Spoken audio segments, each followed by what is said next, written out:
Hey guys, how are you all? Welcome to Let's Start Story on What If Naruto Was Born Kurama Powers of Demon and Land of Iron. So do 4 blue hearts. Comment, Bisu. Read to subscribe to our channel and like this video, and please share with your friends and watch till end. Also check out Patreon for I have upload Naruto X Rias and Akino uncensored spicy version, link in description. Am I really going to die? As he thought about that, laying on the ground defeated was a bleeding out teen whose blonde hair was dyed in his very own blood from half of his face no longer there, having been completely blown off just like his left arm and right leg. No matter how much effort you and my son had placed in defeating me, it was all for naught. Hearing that, his gaze shifts to see a figure standing before him, wearing maroon armor with light purple energy coming from its energy tubes on its back as well as light purple seen from the eyes and likes on the body armor. Slowly he raises a weapon like a cannon directly at him. I am impressed nonetheless, your ability to barely stay alive, despite the condition you are in. But it doesn't matter, for this is your end. As he said those words, his weapon began to power up as a light pink energy was seen by his single eye, which his eye starts to close. I guess, this is it.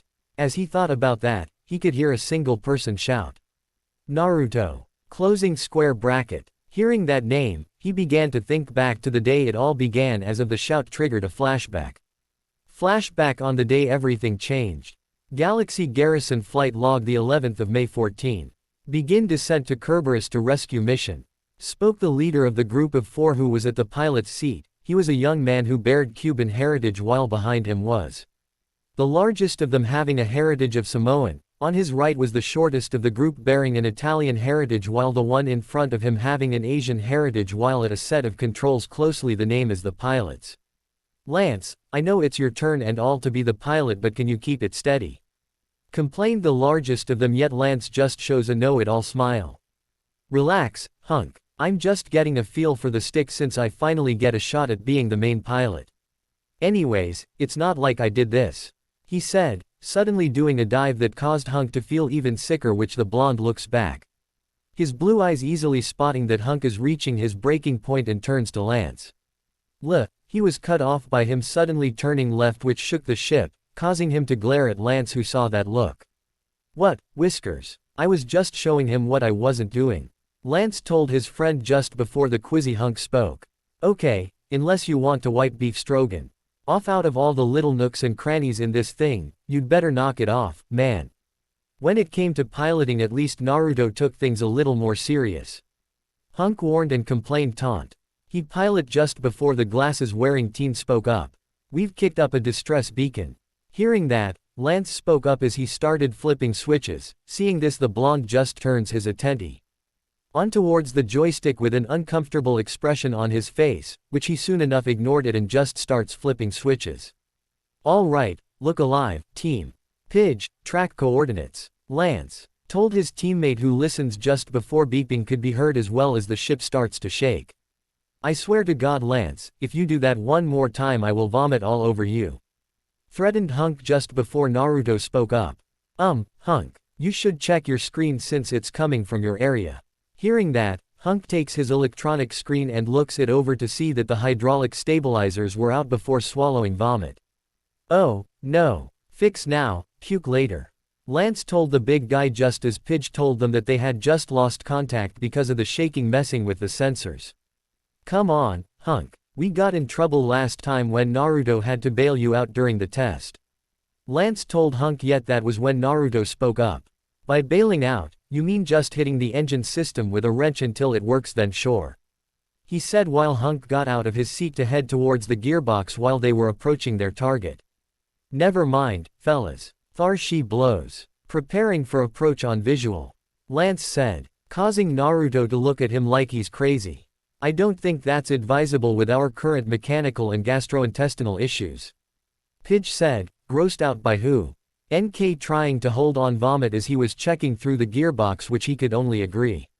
Stop worrying, this baby can take. He was cut off by the ship rumbling, which he immediately covers for it by saying it was a nod. Even though that's scientifically impossible. Pidge, hail down to them and let them know their ride is here, Lace said calmly to the one who removed the safety harness to stand up and grab the communicator.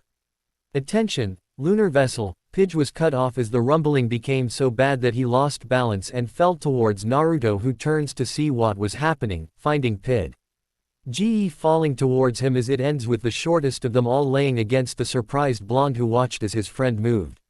Sorry, Pidge stopped to realize just how close they were to each other when it came to their faces. Causing the glasses-wearing teen's eyes to widen as a blush of embarrassment makes its way to his face, yet Naruto wasn't focused on that, more so on the fact he could smell Pidge.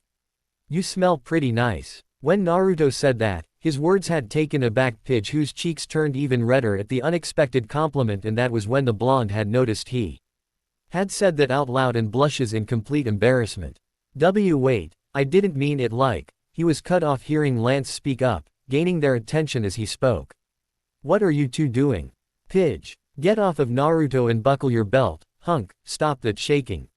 Shiro told the big man, who tried to answer before vomiting in the gearbox just as Pidge get off while receiving quite the sight of hunk vomiting, and immediately shows a grossed out expression before sitting down just as Naruto turns around. Attention lunar vessels, this is Galaxy Garrison Rescue Craft 1 Victor 63 Tango. Coming in for landing and extraction. Against crew recommendations, Pidge said, adding the last part with annoyance which annoyed Lance. No time for your mutinous comments now. They're going under and we're going in. Lance said, moving closer to a hole in a glacier of ice. Look out for that overhang. Pidge warned the confident Lance. No worries. My first year in flight school, know what they called me? They called me, the tailor, because of how I thread the needle. When Naruto heard that, he only gave him a look that read, oh, you've gotta be kidding me. That said, Lance starts to turn the ship sideways. The end result was a single wing being knocked off. We lost a wing. Hunk shouts from seeing the damage on his computer, much to Lance's sadness at seeing he screwed up. Crap. Naruto, grab the controls, we need to land this now. Lance shouted at Naruto, who showed surprised and just turns to the main controls uncomfortably before he starts to reach out his hands towards the main controls and the joystick, grabbing it tightly while his other hand laid on one of the other's controls. Okay, Naruto was stopped as he was overcome by many emotions, freezing and hands unmoving, as they gripped the controls while he started to hyperventilate. That didn't go unnoticed by Lance, who saw this while turning to him. Naruto, are you tilde? Naruto couldn't hear Lance or anything for that matter as he was blocking them out while staring at his feet. What he saw instead was a blazing ship that had just crashed into the Galaxy Garrison landing field. Mom. As he heard that word being said, his hands grip harder as they begin to crush the joystick, with beads of sweat beginning to fall from his face as he couldn't break free, feeling like he himself were in that fire. Simulation failed. When that was said, Naruto hasn't heard it as he just continued gripping the already crushed controls as he continued to hyperventilate until he felt a hand touch his shoulder, startling him. As he quickly turns around to find Hunk standing behind him worriedly. Not only him, but on his left was a confused and slightly worried Lance, with Pidge sitting behind him also showing worry. Seeing their expressions, Naruto just musters up a weak smile as he scratches the back of his head. Sorry again guys, I guess He stopped to see the back door open to reveal none other than their commander, Iverson. Roll out, rookies. The higher-up ordered the group of 4 that found themselves lined up outside the simulator with other cadets who were lined up to go next and to watch for example on what and what not to do. Let's see if we can't use this complete failure as a lesson for the rest of you students. Can anyone point out the mistakes these 4 so-called cadets made in this simulator? He questioned the group of 15 that stood outside the simulator. The engineer puked on the main gearbox. One cadet answered, gaining agreement from the man. Yes, as everyone knows, vomit is not an approved lubricant for engine systems. What else? He asked while giving Hunk an unapproved gaze.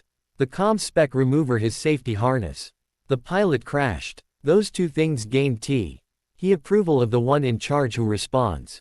Correct, and worst of all, the whole jump, they're arguing with each other. Heck, if you're going to be this bad individually, you'd better at least be able to work as a team. Galaxy Garrison exists to turn young cadets like you into the next generation of elite astro explorers, but these kinds of mental mistakes are exactly what cost the lives of the men on the Kerberos mission. The moment he had said that, almost immediately he saw Pidge show anger. That's not true, sir. When that was heard, the commander showed anger and he shouted. What did you say? He shouted just before Lance covered the kid's mouth. Sorry, sir. I think he hit his head when he fell out of his chair. But point taken, Lance said, covering for him, yet he wasn't amused one bit as he approached them. I hope I don't need to remind you that the only reason you're here is that the best pilot in your class has a discipline issuer and flunked out. Don't follow in his footsteps. He warned the now sweating young man before his single eye shifts over to the uncomfortable Naruto, who was trying to look away. Now for you, look at me when I'm talking to you, Uzumaki. Dured the blonde, who slowly turns to meet the gaze of the commander. This is the 5th time this has happened. The only reason why I've given you chance after chance is because your mother was the B. Saint damn pilot the Galaxy Garrison ever had.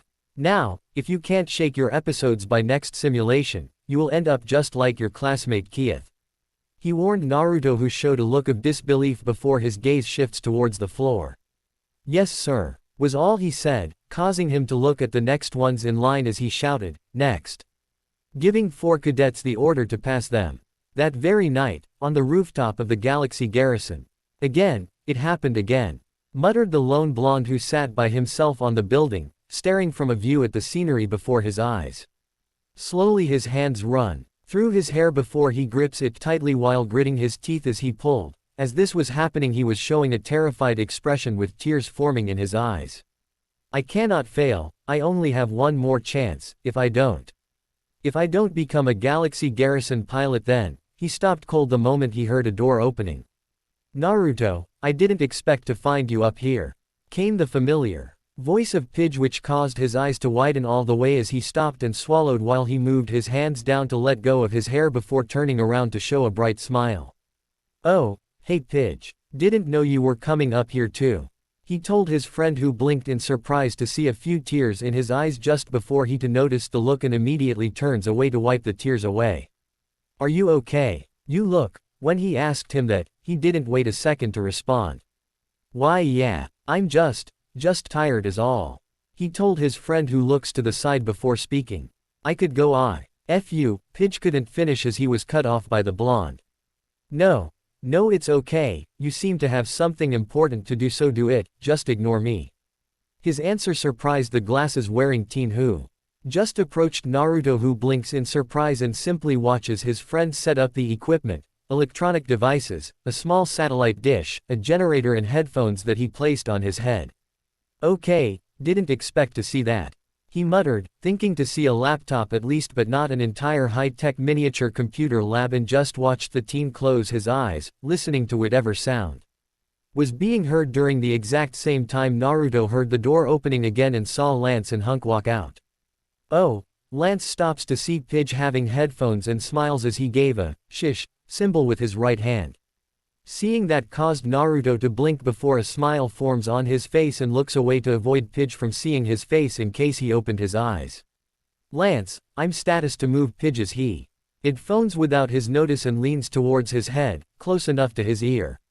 Come up here to rock out. The moment he asked that, he startled the hell out of Pidge, who turns back in shock as he da freaked out expression until he heard laughter and delivers a glare. The blonde, who was simply whistling while trying to look innocent before sighing and turning towards the two. I know Naruto comes up here a lot for the sunset, but why are you up here? Lance asked Pidge, who looked surprised as he had to think up an answer fast.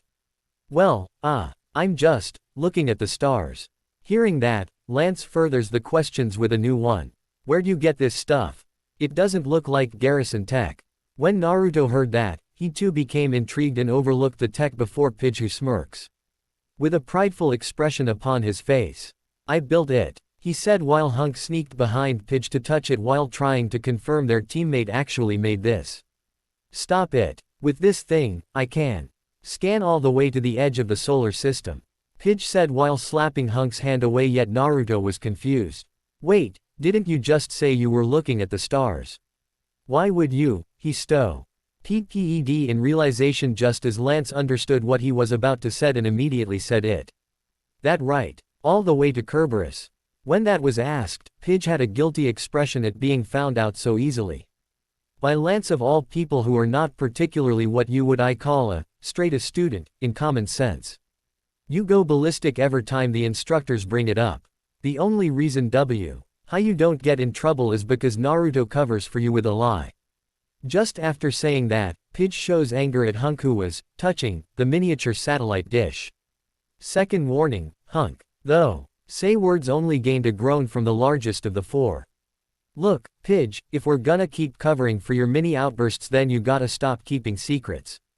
With those words, Pidge finally gave a sigh before speaking. Fine. The world as you know it is about to change. When Naruto heard that, his eyes went wide and immediately showed concern. Wait, you mean like the movie Armageddon or War of the Worlds? Is there gonna be some invasion? Naruto shouted with wide eyes, gaining a blank look from Pidge who was just staring at Naruto just before Hunk spoke up. Wait, alien invasion. Is he right? Because if he is I don't feel comfortable anymore. Well, more so I am right now with the whole leaving our barracks at night when we are not supposed to. Hunk said, just before they air silenced by the annoyed Pidge finally speaking up. What? No, well, not exactly. When they heard that, Naruto and Hunk just look at each other before back at Pidge as they were thinking about very alien invasion movie they've seen so far. The Kerberos mission wasn't lost because of some malfunction of crew mistake.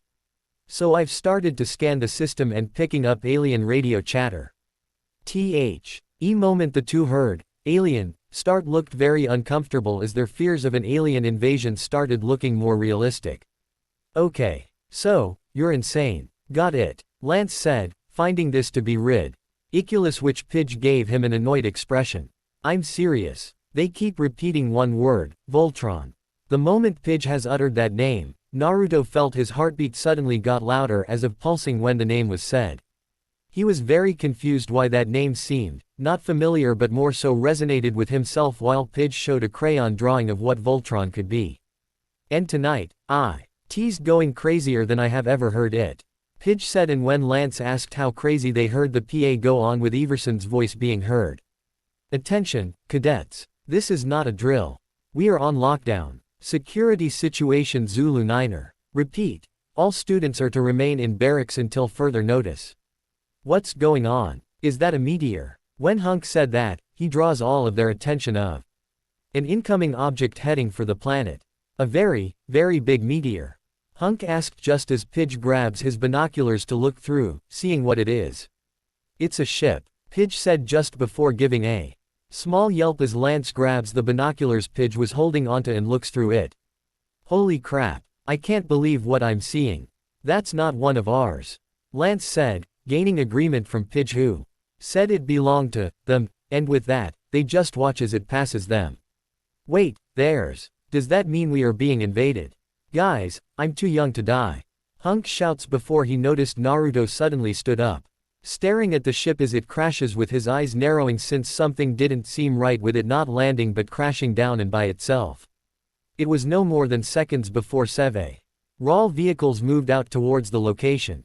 We've got to see that ship, Pidge said after packing everything before running past Hunk and Naruto while Lance was close behind the shortest one. Naruto, Hunk, come on. Lance told the two, causing Hunk to look down sadly at what's happening. Oh, this is the worst team building exercise ever, he said right before chasing after Naruto who was running after the two of them. It took them some time to arrive on a cliff located outside of the small containment igloo that had several vehicles parked outside it while watching from afar their smartest member was already getting a much closer look. Whoa, what the heck is that thing? Lance asked, getting a closer look with his electronic binoculars to spot one beautiful lady standing outside the newly constructed containment building. And who the heck is she?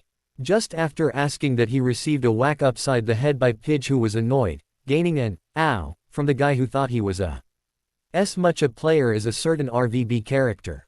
Right, alien ship. Man, we'll never get past all of those guards to get a look, complained the one who held the binoculars just before Hunk spoke with an inside tone. Maybe the alien will be like E.T., friendly and not want to start an intergalactic war with our planet, Hunk said, hoping while Naruto shook his head. Not sure, maybe they've already started cutting into the alien so chances for peace are probably zero. Naruto said, not realizing he made Hunk feel worse. They set up a camera in there and I grabbed its feed. Look. Hearing that, he looked closely and immediately Naruto's eyes widen all the way in not just confusion but clear shock. What they saw was a familiar man strapped to a table while 3 scientists were around him. Hey, what are you doing? Calm down, Shiro. We just need to keep you quarantined until we run some tests. You have to listen to me. They destroy worlds. Aliens are coming. Hearing that, Naruto didn't care about an alien invasion or war, he just stares at the man he's known since he was a kid. That's Shiro, the pilot of the Kerberos mission. That guy's my hero, Lance said, very much confused. At seeing him being the one to have crashed. Guess he's not dead in space, after. Hunk was cut off by Naruto suddenly moving his left hand over his mouth, shutting him up so he can hear the conversation continue. Do you know how long you've been gone? I don't know. Months. Years. Look, there's no time. Aliens are coming here for a weapon. They're probably on their way. They'll destroy us. We have to find Voltron. The moment the 4 heard that they showed shock with Naruto's eyes widening more as he felt that sensation once again. Sir, take a look at this. It appears his arm has been replaced with a cyborg prosthetic. Put him under until we know what that thing can do. Don't put me under. No, there's no time. They didn't and about the rest of the crew. Pidge said, giving off a clearly confused and upset tone. Hey, Naruto decided to speak. They're also basically ignoring everything else about the aliens coming in Voltron. He added just as Lance decides to tip in. What are they doing? He's a legend. They're even gonna listen to him? Lance asked, finding that to be ridiculous as his name was known throughout the galaxy. Garrison is the only who could handle a cert. Ain redhead unorthodox training regimen that sent many to the hospital. We have to get him out. Pidge finally said just as Hunk was in complete disagreement. I hate to be the voice of reason, Alwa. Yes, but weren't we watching on TV because there was no way to get past the guards? It's not like they're suddenly gonna be distracted. Just after saying that, all of a sudden 4 large explosions appeared near the containment igloo. Wow, Hunk, you just jinxed it times 10. Spoke the amazed Naruto just before Hunk got down. It wasn't me, it must have been the aliens. Hunk said, yet was proven wrong when Pidge saw something. No, those explosions were a distraction for him. The garrison's headed toward the blast, and he's sneaking in from the other side. As that was said, Naruto looked through the binoculars to see one guy getting off a hover vehicle, and seeing him caused his eyes to widen all the way in shock. Keith. When he said that, he moved the binoculars away from his face to reveal shock, confusion, and an uncomfortable look on his face. What? No way. Oh, he is not going to beat us in there. That guy's always trying to one-up me. Lance said just as he runs past Naruto, who just sat there with wide eyes just as Lance starts sliding down the hill they were on. Is it really him? Hunk asked as he too ran after Lance by sliding down, leaving the two much to the confusion of the shortest one. Who's Keith? When Pidge asked that, he had looked to see Naruto was looking away. I'll catch up in a sec, so you should hurry.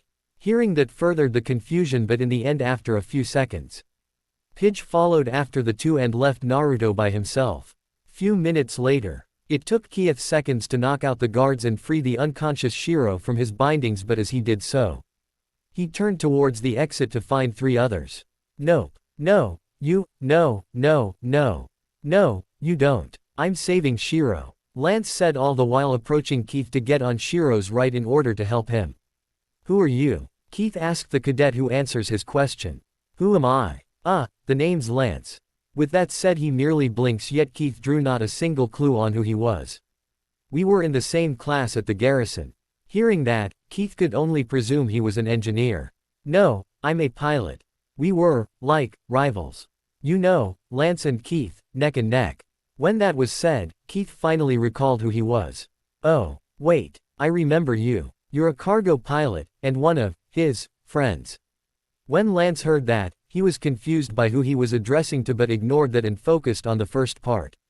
Well, not anymore. I'm fighter class now, thanks to you washing out after what you did to Naruto. When Keith heard that, his eyes simply narrowed with annoyance before turning away. Well, congratulations, He stopped with his eyes widening just as he saw Naruto running inside the containment igloo. A hurry. Guys, we need to. Naruto stopped as he and Keith made eye contact. Cordon almost immediately the black-haired young man showed anger, unlike Naruto who looks away uncomfortably. What's he doing here? Keith demands the group, surprising them at the sudden anger towards their teammate. Verson ordered as two soldiers were removing the angered Keith by his arms and almost dragging him out of the room while he tried struggling. Half the crowd watched while others had gone to the reason for him being basically dragged out, with Lance glaring at Keith while Hunk looking down with worry. Laying on the floor was a battered and bruised Naruto who was bleeding from mouth and nose, with one of his eyes bruised as he just watched as Keith was taken away, all the while he lay there, unmoving. As this was happening, the bruised eye had tears leaking from it as he thought of one thing. What did I do? I thought we were friends.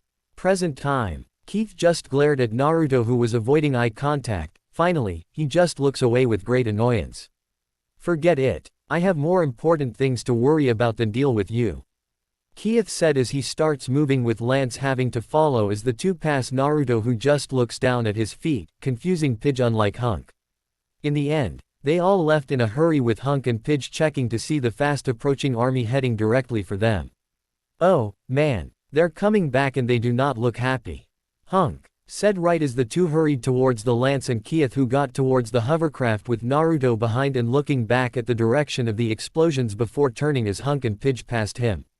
The three then begin to get on the vehicle whilst Hunk asked if it was okay for them to hitch a ride, just as Keith sat on the pilot seat with others slowly getting on, until all of a sudden the ship tilted back, knocking many almost off as they look at Keith. Is this thing going to be big enough for all of us? Pidge asked while right behind the shortest of them was Naruto and Hunk who were trying not to fall off. No, he said just before a light flashes on them, alerting the group of the four incoming vehicles, which didn't take even a second for Keith to start to engine, which almost immediately it took off in the opposite direction, yet it was skidding against the ground from the weight on top of it. As this was happening, Lance who sat in front of Pidge was being handed the unconscious guy. Why am I holding this guy? He demanded the group while Naruto was looking back at the vehicles that were catching up. Hey, we did all fit. Hunk said, not realizing the small trench they were creating as the vehicles were less than 50 away and closing in. Can't this thing go any faster? Lance asked the pilot, who replied while keeping his eyes up ahead. We could toss out some non-essential weight. When Keith said that, almost immediately Naruto, Pidge, and Lance turned to Hunk who was on the back. Seeing this, he just showed confusion whilst taking. Why are you guys? Oh, you guy. Sir, Hunk was cut off as the vehicle shook as it got even deeper into the ground while slowing down. Seeing this, almost immediately Naruto moved from his spot to pass the two until he got between Pidge, Shiro, and Keith to get in the middle and opposite side of Lance just as he goes into his pocket to take out a Swiss Army knife. Hey Keith, is this the same battery you fixed that once had the problem of going too fast in exchange for burning up 3 times as much power? When Naruto asked that, Keith blinks in surprise yet showed annoyance. If you gonna do it then do it already. Hearing that, Naruto just looks down at the panel that was tightly shut with a lock on it. Seeing this, Pidge was confused and even asked what was on his mind while turning to Naruto. Don't you need a key? As that was asked, the blonde had gone into his pocket to retrieve a Swiss Army knife that he proceeds to pick out lock-pick tweezers that he proceeds to use and in turn in a matter of seconds opens it up, causing the panel to suddenly fly open and break off directly for Hunk, who at the time saw it open and instantly ducked as it flies over his head and at one of the vehicle. End result was nay of the vehicles quickly moving to dodge, yet in turn slams into the one beside it, causing the two to flip multiple times in a row while Naruto was working to remove what was stopping the battery leak engine from basically showing up. The cars form the Fast and the Furious. Big man, lean right. Keith shouted, which once done they all move and jump off the cliff, barely getting onto the lower ground. With the two vehicles hot on their tail, yet one of the vehicles flipped over with one more after them. Guys, is that a cliff up ahead? The stammering Hunk asked as they were approaching a massive canyon where the other side was close but not a very easy jump to make, and as they did so Keith was about to make a turn yet when he heard Naruto. Keith. Hearing that, he turns to see what he was holding, which was small wire and electronic box.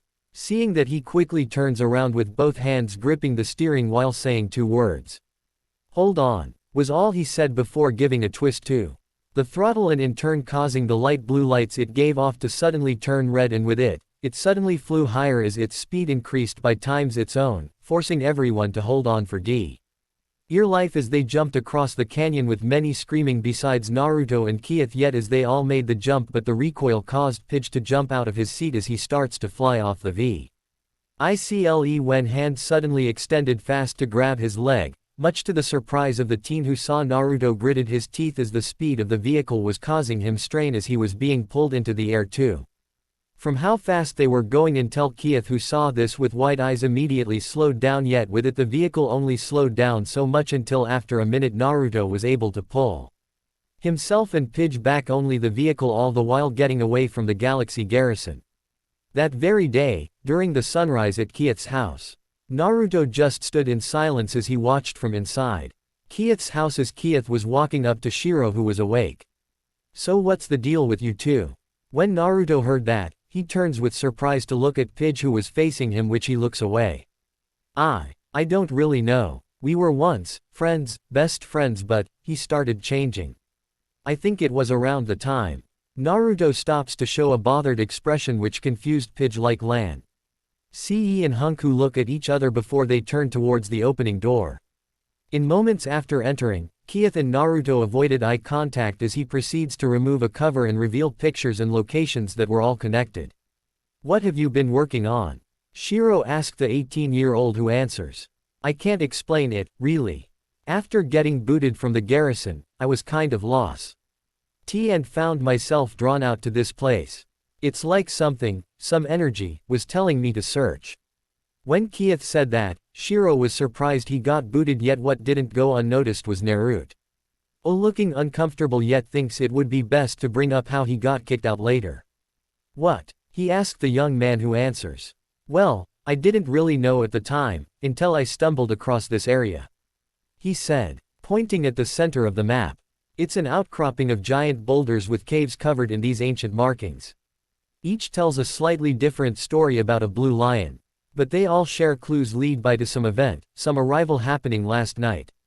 As he said it, Naruto wasn't listening as he was staring at the pictures, more so the blue lion, as he starts to bray hard, which his left hand moves to his chest, feeling as if he's starting to have a panic attack, but more so an image flashing through his head, a blurry one, but he could make out the form, a white and blue lion, and a large one at that. As the breathing increases, he was stopped when he heard his name being called and looks up startled to see Shiro and the others, who were looking at him worried. Unlike Keith, who showed annoyance and turns away. "Naruto, are you okay? You don't seem." Shiro was cut off by Naruto showing a weak smile.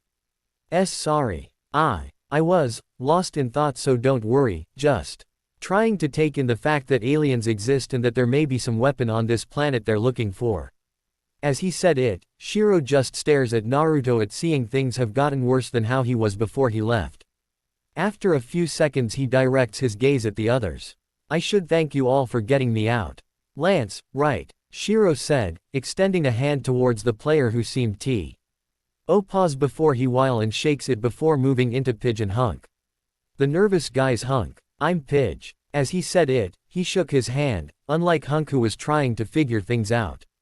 "So, did anyone else from your crew make it out?" Hearing that, Shiro looked very bothered and he honestly answers, "I'm not sure. I remember the mission and being captured. After that, it's just bits and pieces," he said, just before Hunk finally spoke up. "Yeah, sorry to interrupt, but back to the aliens, like Naruto said. Where are they now? Are they coming?" Hunk asked the man, who answers, "I can't really put it together. I remember the word, Voltron. It's some kind of weapon they're looking for, but I don't know why. Whatever it is, I think we need to find it before they do," Shiro said, and almost immediately Hunk goes digging into Pidge's back for something.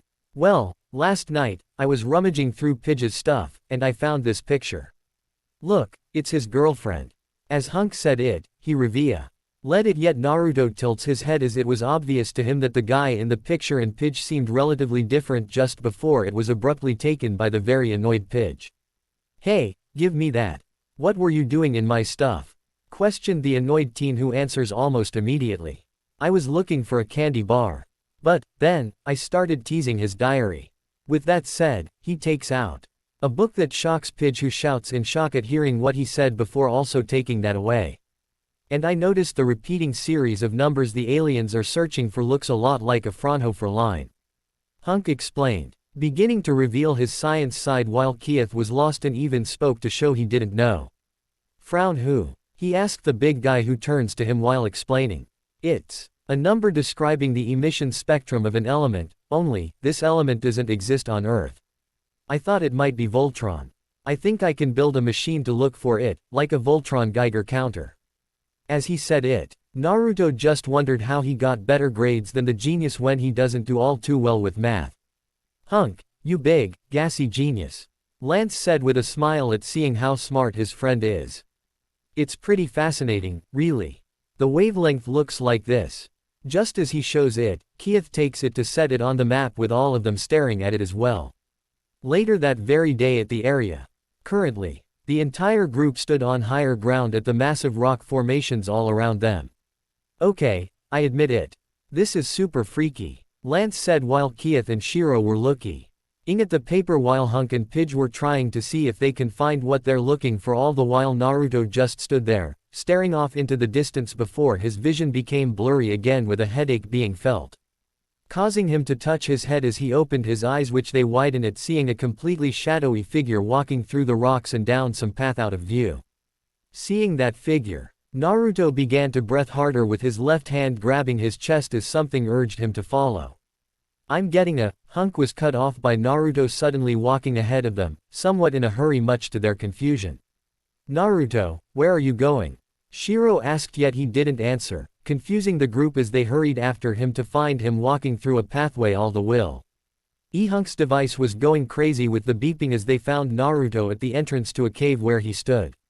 Naruto, why are you suddenly going off? As Shiro said it, he was greeted with the sigh of Naruto lurching forward as he grabs the side of the cave wall with his left hand while the other grabs his chest. Naruto, you don't look so good, Shiro said, already knowing about the attacks he's had when it came to piloting, but this is different, and watched as Naruto grabbed his head with his left hand. As he said it, he stopped as he was overcome with a sensation just as he felt his pulse echo as the drawings on the wall suddenly lit up light blue, much to the shock of the others, with Shiro being very much surprised. They've never done that before, Keith said before they all noticed the grouch below their feet crumbling as it gave in, dropping them all as they screamed while sliding down the rocky water slide until one by one they fell into a large puddle of water within. Naruto just laying there in pain as he looked up, and the moment he did, what he saw caused him to feel something inside him grow hotter. Before them all stood a massive blue and white lion within a sort of energy sphere. Naruto. Hearing that, he moves his gaze to the worded Shiro, who had a hand extended before he took it, getting help standing up, though he felt the pain subside, not from getting used to it but feeling something else. A new sort of feeling he hadn't felt before inside him. Voltron. Naruto muttered as they all stared at it with shock, amazement, and curiosity at the giant lion. The group just stares in shock at the giant blue lion with a dunline barrier. Is this it? Is this the Voltron? Pidge asked as he wasn't sure what to make of it, yet did some reason Naruto didn't think so. This is what's been causing all this crazy energy out here, Keith told the others just as he and the others approach it with Naruto walking behind them all. Does anyone else get the feeling this is staring at them? Lance said, causing Naruto to look at him now, wondering if he too is having head problems, which Shiro showed a look of a train of thought before he flat out says, no. Yeah, the eyes are totally following me. His words fell flat as no one really wanted to listen to his troubles just before Keith runs up to the force field and touches it with no reaction. I wonder how we get through this, he said, not knowing how to get through its barrier. Maybe you just have to knock, spoke the one who thought he was a ladies, just as he literally knocks on the force field like a door, and luck would have it, it actually reacts by dissipating and igniting the area around them in blue as they seemed to be amazed, unlike Naruto, who saw flashes of a machine covered in darken. Yet what he could see was a sheathed katana that floated directly in front of the shadowed monster. In the end he came back to reality just as everyone except Hunk said. Whoa. Did everyone just see that? Lance asked, not believing what he saw like everyone else. Voltron is a robot. Voltron is a huge, awesome robot. When Naruto heard that, he just showed surprise at the shad. Oh, giant being Voltron, though he wasn't sure. And this thing is only one part of it. I wonder where the rest of them are. When he heard that part, his eyes widen all the way at finding out there are other parts before he looks back up at the giant mech. This is what they're looking for. Incredible, spoke Shiro then Keith as they too were amazed by what they saw before the blue lion suddenly lowers its head and opens its mouth. Terrifying Hunk and Pidge, unlike Naruto who took a step back. Lance hesitates for a bit. In the end he gleefully enters the machine. He takes a seat in the cockpit once at the head. By the time each one emerged, Naruto was by himself as he stares at the mouth with an unsure feeling yet. In the end, he enters to find Lance at the seat with everyone next to whole. While hologram and glowing controls being seen. Okay guys, I feel the need to point out, just so that we're all, aware. We are in some kind of futuristic alien cat head right now. Spoke who? NK, who realized the most of how the hell they ended up in this thing. Whoa, did you guys just hear that? Naruto just stops listening to him as he looks around, feeling quite uncomfortable for some reason, as if he shouldn't be in this giant thing yet. In the end, he has no choice but to stay at the blue lion suddenly stands up, causing Naruto to stumble a lot just as the lion and roars, gaining a small scream form. Both Hunk and Pidge scream. Okay. Got it. Now let's try this, Lance said just as Naruto starts to walk towards them. Lance, shouldn't we? He couldn't even finish after pressing the controls and causing the beats to smash out of the cavern, which it proceeds to take off flying, doing somersaults and wild turns in the air, all the while currently having his back against the door was a terrified Naruto. Lance. Naruto shouted. Harold fell to death ESRS due to everyone holding onto Lance's seat with both Hunk and Pidge screaming in his ears. You are the worst pilot ever, Keith shouts at Lance, trying to hold on for dear life just like the others while Naruto was in the back, being hit by the force of the gravity which he couldn't stand up or move from where he was laying. Isn't this awesome? Lance asked, showing a smile as it started to slow down, which a shoe was thrown into the back of Lance's head, gaining an ow, which he turns to find Naruto sitting at the back door with anger. You couldn't have waited after I had something to hold on. Naruto shouted with great annoyance at Lance, who starts to sweat just as Hunk spoke with a very depressed tone. Make it stop. Make it stop, the big man said, trying not to vomit all over the controls. I'm not making it do anything. It's like it's on autopilot. With that said, it suddenly took off towards the sky with its boosters, causing Hunk and Pidge to fall directly down towards Naruto, who had a very unsure expression. Aw crap, he said just as he was slammed into by the two, resulting in the teen losing consciousness. Sometime later, the moment his eyes shot open, Naruto immediately sits up before he grabs his head. Ow, did I get hit by a truck? He asked himself just as he heard a voice. I thank God. I thought I heard a crack though. UGHH. Hearing that, he looks up to see Hunk vomiting in a corner while the others were looking back at him. You've been out for a little bit, Pidge told Naruto, who started getting up while rubbing the back of his head, and he approached the other to stand next to them. What did I miss? He asked just as Hunk met up with them from the corner. Flying through space, fighting aliens, going through wormholes, the usual, Hunk said, still feeling sick, which Naruto wondered more what the hell happened while he was knocked out, more so since they seemed to be heading towards some planet. I don't recognize any of these constellations. We must be a long, long way from Earth. Shiro Hoye looking around at the stairs from where he stood. The lion seems to want to go to this planet. I think it's going home, Lance said, which Naruto's eyes widen all the way, knowing if Shiro didn't know where in space they were, then it w. As true. All the while the blue lion blasts towards the planet, entering its atmosphere. During that time they huddled closer together from the intense turbulence they received.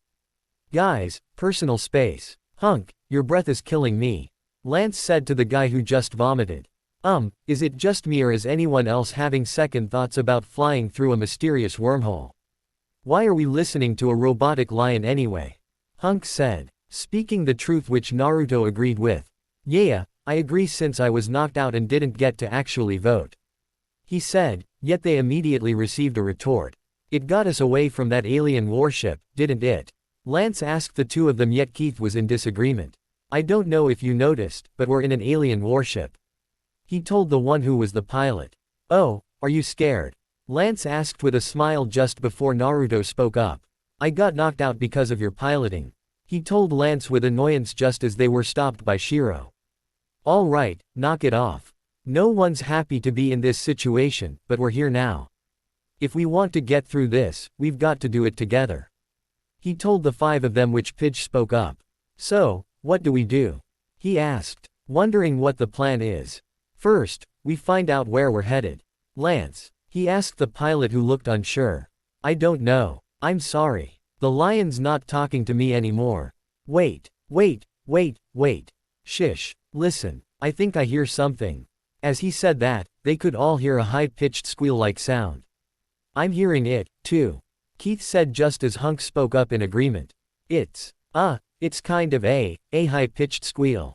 It was by then they all realized what it was as Lance let one loose, and it was just horrible as the smell stank up the entire room. They try hard not to have their noses disgust the smell. Come on, Lance. Shiro, Keith, and Naruto shout just as the smell triggered another vomit, but this time he doesn't it on Lance's pants, gaining a shout of, Hunk. Guess I'm still a little sick. He told the now eyebrow-twitching pilot. There's a castle up ahead. He said, wanting to change or clean his pants as fast as possible while Hey all see with amazement that the blue lion was approaching the castle of lions, and the castles reactivates just as the lion lands in the courtyard. It was by then Naruto felt that familiar sensation again when they found the blue lion. Keep your guard up, Shiro said, alerting the entire group. Something wrong? Pidge asked the one in charge, who answers. My crew was captured by aliens once. I'm not going to let it happen again. He told the five while they made their way out and about on the castle grounds. It was by then that the blue lion stands up, startling everyone. Oh no, I knew it was going to eat us. No. Hunk shouted, yet Naruto didn't understand why a mechanical machine would eat a flesh and blood human. In the end, they watched the blue lion roar, causing the doors of the castle to open. Seeing this, Hunk cowers behind Shiro until the doors finish opening. Oh, the door is open. Guess I was wrong about you. Hunk said, while they all began moving, which they enter the eerie silenced area. Hello, Hunk said loudly, gaining an echo in the emptiness while everyone just stares at him, startled, which he just shrugs just as they went back to business. From the size of the lion, I expected these steps to be bigger. He said, not realizing this area wasn't for the lions just as a beam of light appears above them, gaining gasps just as a robotic voice was heard.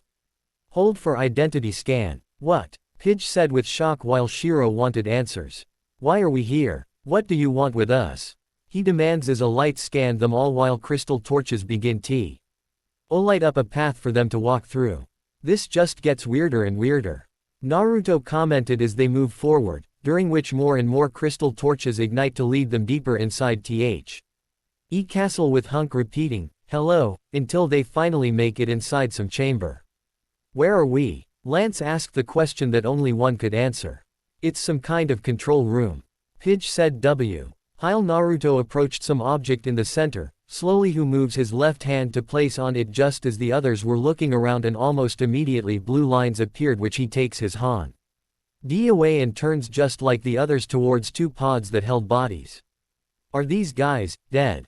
Hunk asked while hiding behind the control panel of sorts, which almost immediately one of the sleep pods open, revealing a female who instantly awakens. Father. As she shouted that, she falls forwards weakly, which Lance immediately catches her in his arms. Hello. When Naruto heard that tone, he immediately facepalms. Not again. Hunk, and Pidge muttered at knowing what this was, all the while the alien spoke. Who are you? Where am I? She asked, looking around, which Lance answers back. I'm Lance. And you're right here in my arms. He said, gaining her attention in a specific part as well as a certain smell. Your ears. When she said that, Lance could only respond with a, yeah. They're hideous. What's wrong with them and what's that horrible smell? When he heard that, he showed surprise and embarrassment just before he was grabbed by one of his ears and placed in a rester. Aining hold, which amazes Naruto at how easily she restrained Lance, by the ears no less. "Who are you? Where is King Alfor? What are you doing in my castle?" she demanded with Thai questions which the restrained gave onto S single answer. "A giant blue lion brought us here. That's all we know," he honestly told her, which surprised her before turning towards them. "How do you have the blue lion? What happened to its paladin? What are you all doing here? Unless, how long has it been?" she said, stating many things which Shiro tried to calm her down by talking to her. "We don't know what you're talking about. Why don't you tell us who you are? Maybe we can help," he said to the female alien while Naruto looks at the second pod. "I am Princess Allura of planet Altea. I've got to find out where we are and how long we've been asleep." Her words further confused them as they watched her move past them to the console. Vid stops to show surprise it's been already activated before she looks at the 6 with confusion. Yet those thoughts had to wait as she had more important things to while placing her hands on it, causing a screen to appear. "Okay, that's how that works," Pidge said with GR. Eat surprise at seeing her activate that with ease, and in a matter of seconds the second sleep pod opens, revealing another alien who gasses at seeing Lance. Enemy combatants," he said, going for a jump kick, yet passes Lance, who rushed out of the way as he watched him regain balance. SD stand up. "Quiznak, you're lucky I have a case of the old, sleep chamber knees.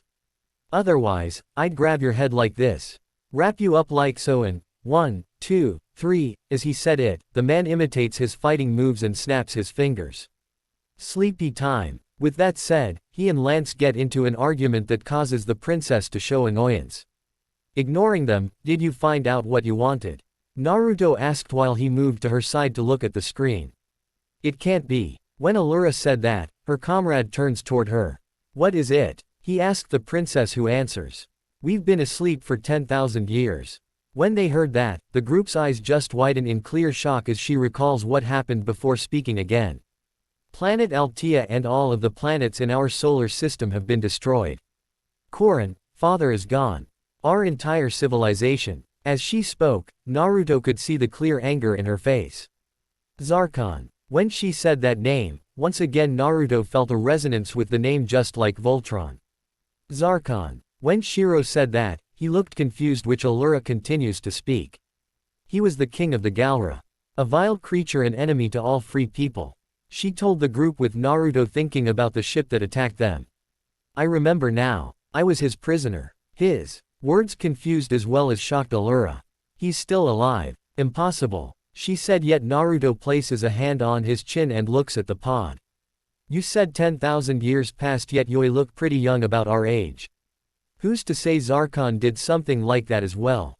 Hearing that, Allura just turns to look at him in shock before she looks down, now contemplating his words while Naruto was trying to think about that feeling, as if there's something deep in the back of his mind he can't dig into, as if it's blocked by an unbreakable wall. "I can't explain it, but it's true. He's searching for a super weapon called Voltron." Shiro's words only bring discomfort to Allura. He's searching for it because he knows it's the only thing that can defeat him, and that's exactly why we must find it before he does, she told the group with determination.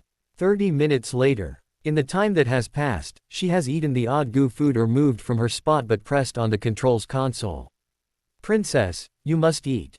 It's been 10,000 years. Korin said, yet she simply refuses, not in the mood to eat.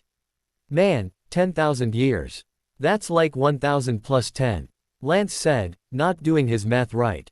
"That's times 10. With his correction, he only earned an insult by being called a dropout. "I haven't eaten since breakfast and I'm starving," Hunk said while Pidge told him about how he's continued to throw up. Good point. With that said, he begins eating the food goo, continuing to eat although disgusted, which Naruto just stares at him in disbelief while Shiro spoke. "I can't believe your civilization created such advanced technology 10,000 years ago. It must have been an incredible place." His words only sparked agreement from Korin. "Yes, it was, but now it is gone and we're the last Alteans alive." His words only caused the princess to mourn as Korin comforts her. It was by then they all hear a squeak from Allura's sleep pod and becomes happy to find 4 Altean mice. Looks like we're not the last, after all. She said with a smile on her face at seeing the 4 creatures, one happy, one shy, another chilled, last one looks plain evil. It was by then that the castle's alarms started to blare to life. A Galra battleship has set its tracker to us. Korin told them all while looking at the hologram screen. How did they find us? Allura said with shock at the enemy Wa's coming for them, which immediately sparked a reply. I'm not sure, but I bet it's Keith's fault. Hearing that, Keith turns towards Lance with great annoyance. Say whatever you've got to say to make yourself feel better. After getting us stuck on the other side of a wormhole, he said while turning towards him, gaining the attraction of Lance, who got in his face. I'll stick you in a wormhole. He threatened, yet immediately Naruto got between them. Guys, maybe he was cut off by Keith, turning towards Naruto with anger. No one asked you to get involved. Keith said with anger that caused Naruto to take a few steps back. Sorry. As he said it, he looks away uncomfortably as he could look Keith in his eyes, which furthered his anger. Seeing this whole thing caused Pidge to look annoyed. Hey, what's your problem with him? He was only trying to stop you two from fighting. Hearing the glasses wearing one say that, Keith turns to face him with his anger turning to annoyance. None of your business, he told Pidge, who glared at Keith, yet it was stopped by Shiro stepping in the center. Stow it, cadets. This is no time to place blame, it's time to work as a team. How long before they arrive? Shiro asked while making a definite mental note to talk to Keith after they take care of their situation.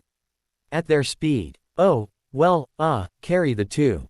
I'd say probably a couple of days. Korin told the man just as Allura spoke up.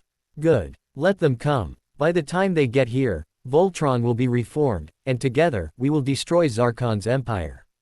She told them all just as his hunk burps before apologizing. Princess, there are 5 of these lions. How are we going to find the rest? He asked her, which they make their way to the bridge where Allura stands in the center with a crystal above her. King Alfor connected the lions to Allura's life force. She alone is the key to the lions' whereabouts. Korin said with a bee of explanation just as she activates the computer, opening up a hologram map of the entire universe. Whoa, they all said in sheer amazement at what they were all seeing. These are coordinates. The black lion looks like it's in the same location as the blue lion. Pidge said with confusion, gaining an answer from Korin. Look at your primitive synapses firing away in their little brain cage. He said, giving an Altean compliment. Very observant. That's because the black lion is in the castle. Her words were continued by Korin, who spoke up. To keep the black lion out of Zarkon's hands, King Alfor locked it in the castle. It can why be freed if the other 4 lions are present? Korin said, marking down 2 so far they have. As you have found, the lions choose their pilots. It is a mystical bond and cannot be forced. The essence of the pilot is mirrored in his lion. Together, they form something greater than science can explain.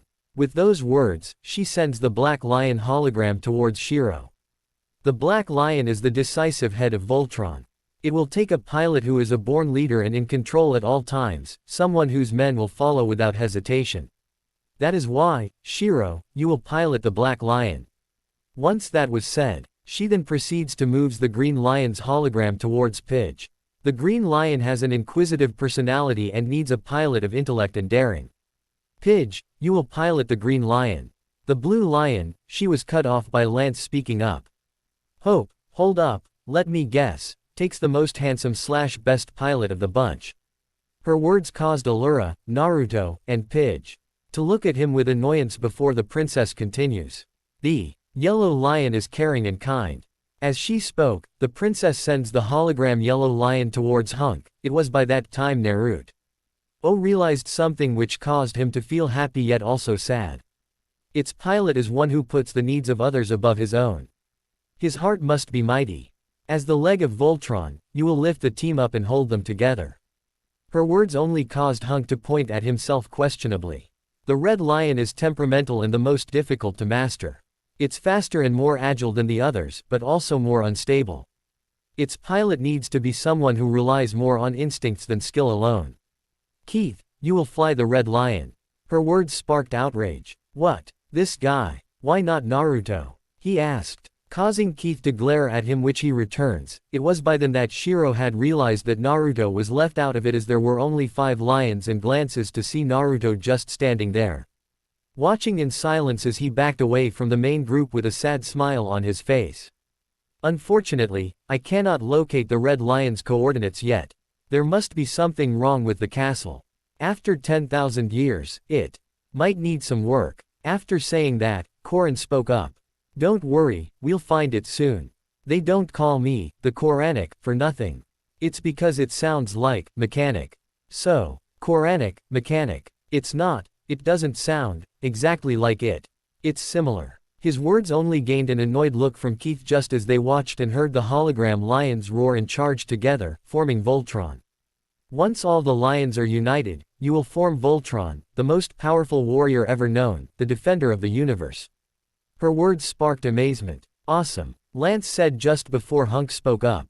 Wait, okay, we're going to be in there and flying lions.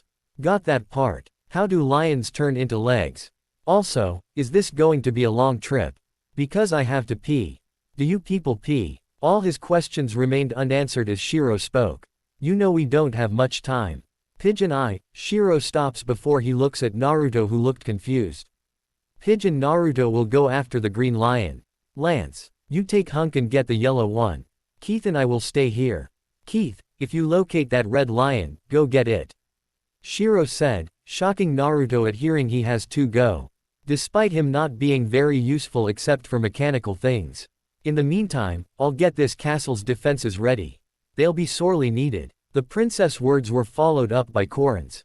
LL ready a pot A and load in the coordinates so that you can reach the green lion, he said, causing Naruto to look down. In a matter of an hour they all took off towards their destinations as they entered space with Naruto sitting next to Pidge. The glasses-wearing teen just glances to see Naruto having an uncomfortable look on his face most before they heard it.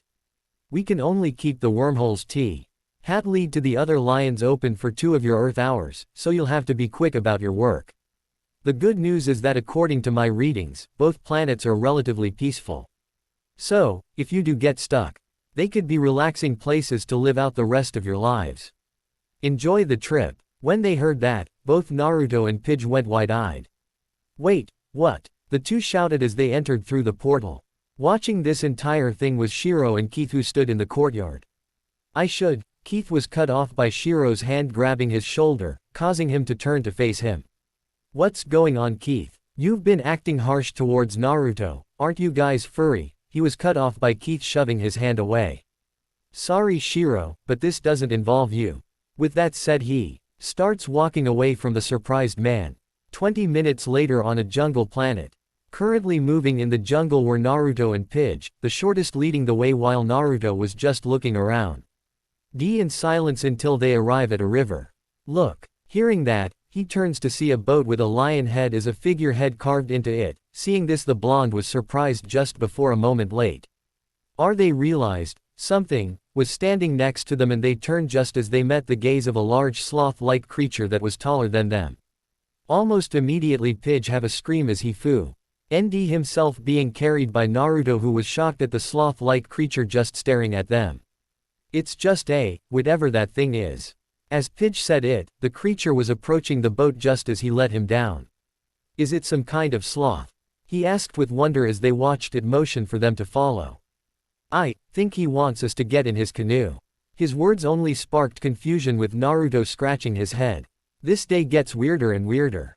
Giant mechanical beasts that form a giant intergalactic saving robot, an alien princess who's over 10,000 years old, and now this. Well, at least this seems more normal.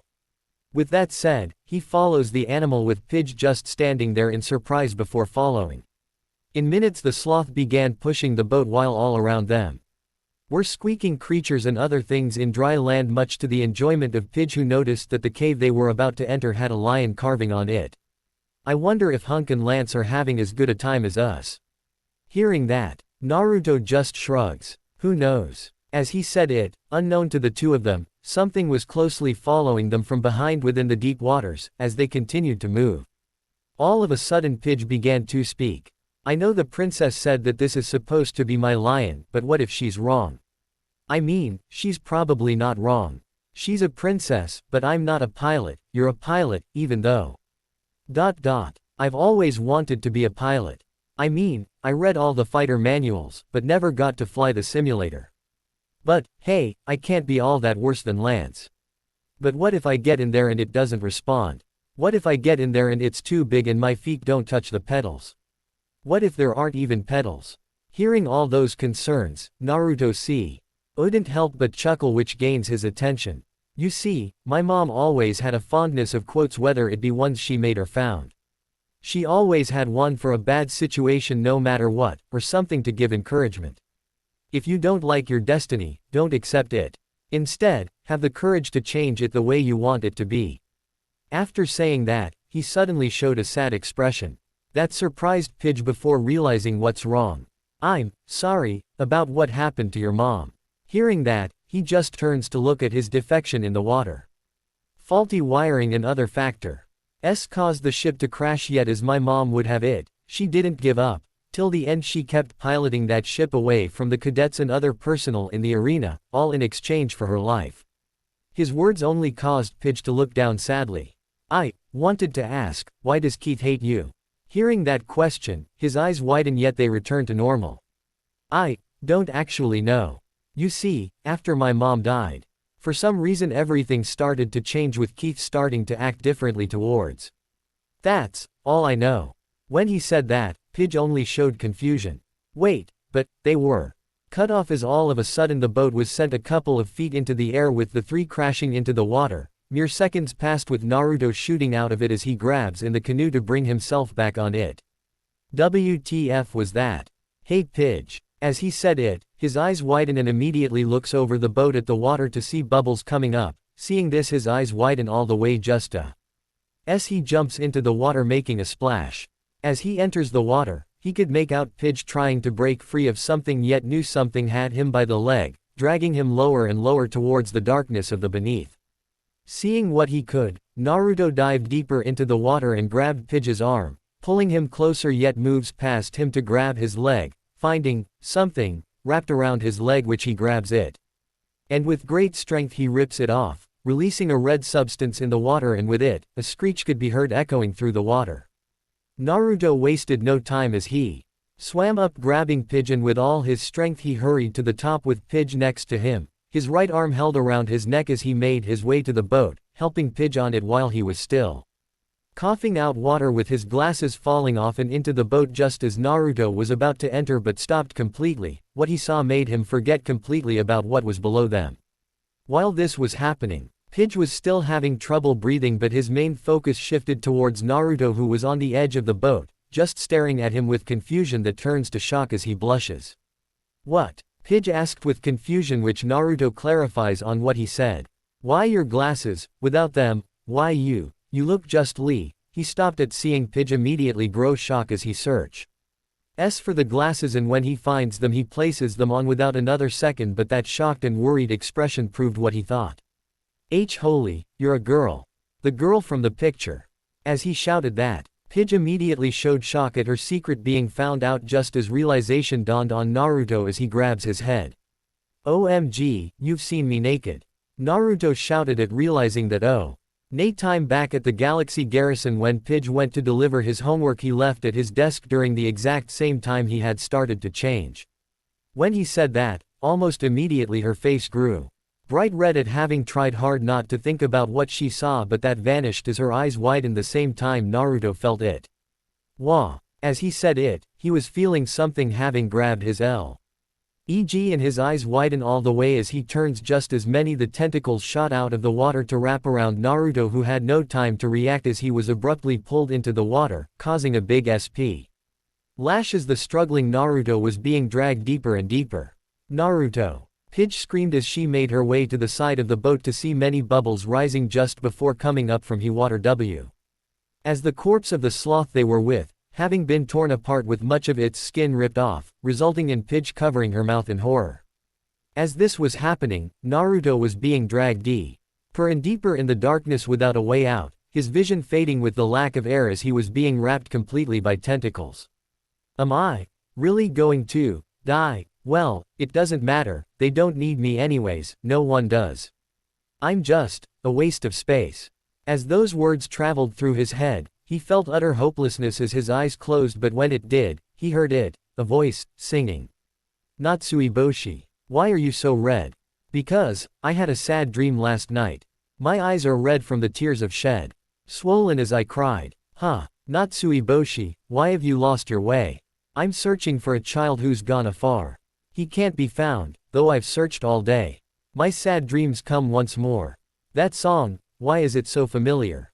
As he heard the singing, the darkness began to fade to show a slender but feminine-build woman with fair skin, violet eyes, beautiful red hair that reached her waist. She was in a hospital as she had just given birth to a child in her arms, inging to the child that slept in her arms, wrapped in blankets. Mom. It was with that thought that Naruto's eyes shot open to show sadness and anger as he began to struggle greatly in the seconds that had passed when he was first grabbed by the tentacles. As he did so, he felt something bubbling up from within him.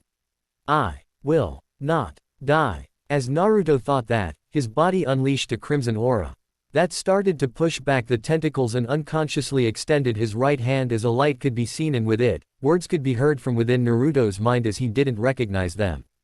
I will not die until I achieve it. With those words in his mind, from his right hand appears a rusted-out katana that suddenly changed as the rusted oozed off of it to reveal a crimson blade. With it, his own appearance changed. Back up on the boat as this was happening, Pidge just sat in the center of the boat, her arms wrapped around her legs with fear and despair on her face, on not knowing what to do.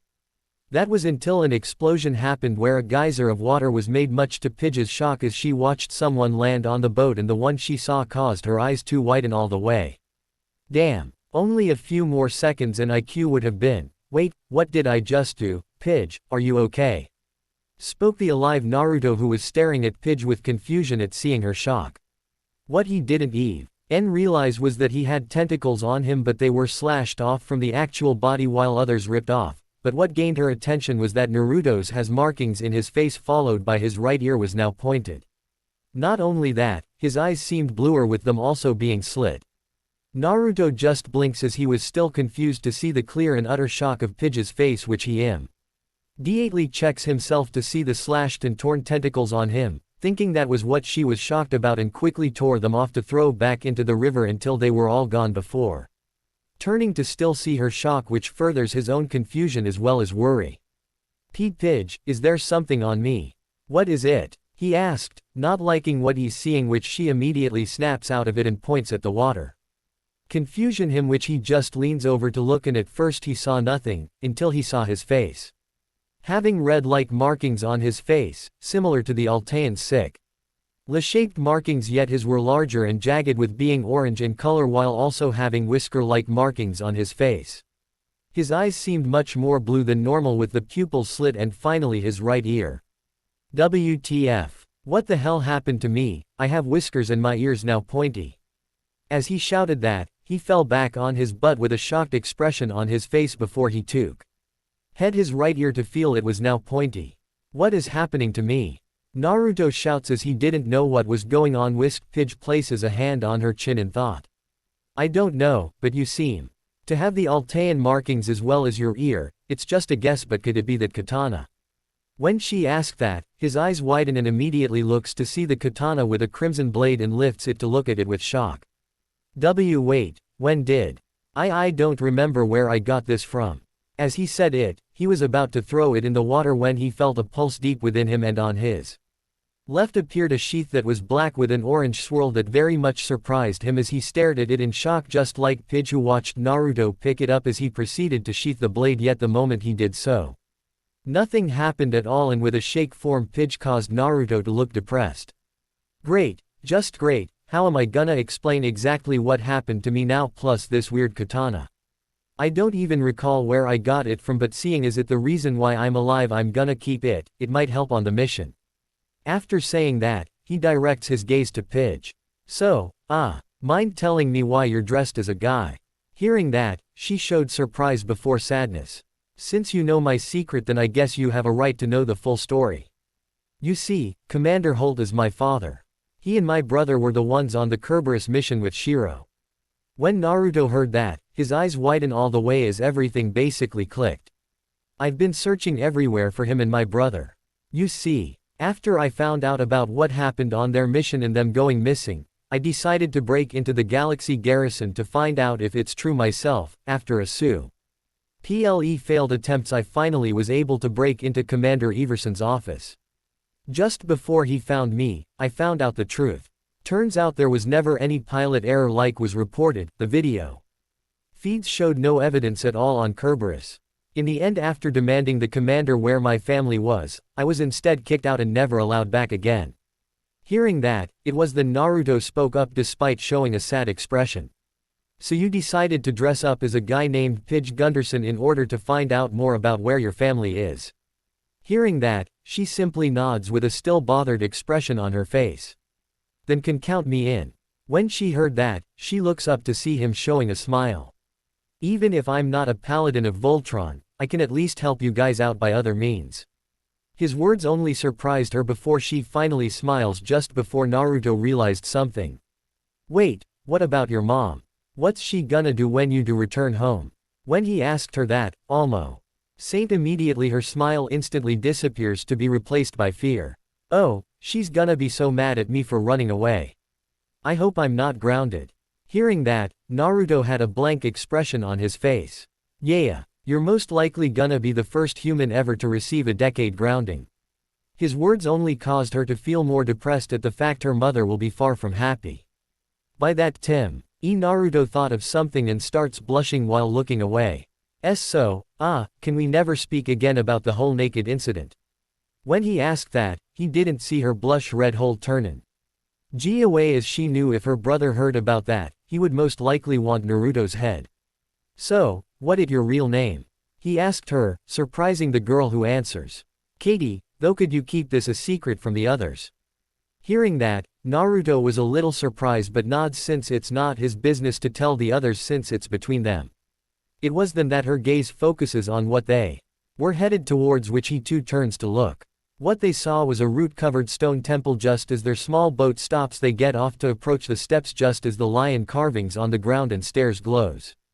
Well, guess that proves that. I'll be waiting right here. He told Pidge, who shows a smoke before she runs up the steps, and that moment Naruto's heart pulses. In time, you will learn to hate them. The moment he heard that, he turns fast to see a shadowy figure standing behind him, causing a bead of sweat to fall from his face as he couldn't see the figure's face before he felt a headache and winces when he looks back up. He saw the figure was gone. What? He was cut by hearing a loud woo-hoo-hoo, which causes him to turn just as a loud roar was heard, followed by a ear. The quake before emerging from the roof tomb was the green lion. Seeing this, Naruto just smiles at seeing this. Couple of minutes later, back at the castle. So, how are we gonna explain this exactly? Naruto asked Pidge, who shakes her head. I don't know, since I've never been in a situation where someone I know sudden transformed. Hearing that, he just signs with sadness as they stop by the door. So, what? Pidge stops to show annoyance at seeing Naruto hiding behind a corner. Could you go first and try to explain what's happening to me? When Naruto asked that, she just sighs before approaching the door that slides open so she could enter, where Shiro, Keith, Korin, and Allura stood. Glad to see you okay, but where's Naruto? Shiro asked Pidge, who tired to explain but stops to show he RSELF, having a train of thought to confuse the leader of Voltron. Did something happen to him? He asked Pidge, who spoke in a very quick tone as she herself was still trying to process. WTF happened? You see, back on the planet, we were on a canoe going down a river led by our large sloth guard when we were attacked by some sea monster that flipped our canoe.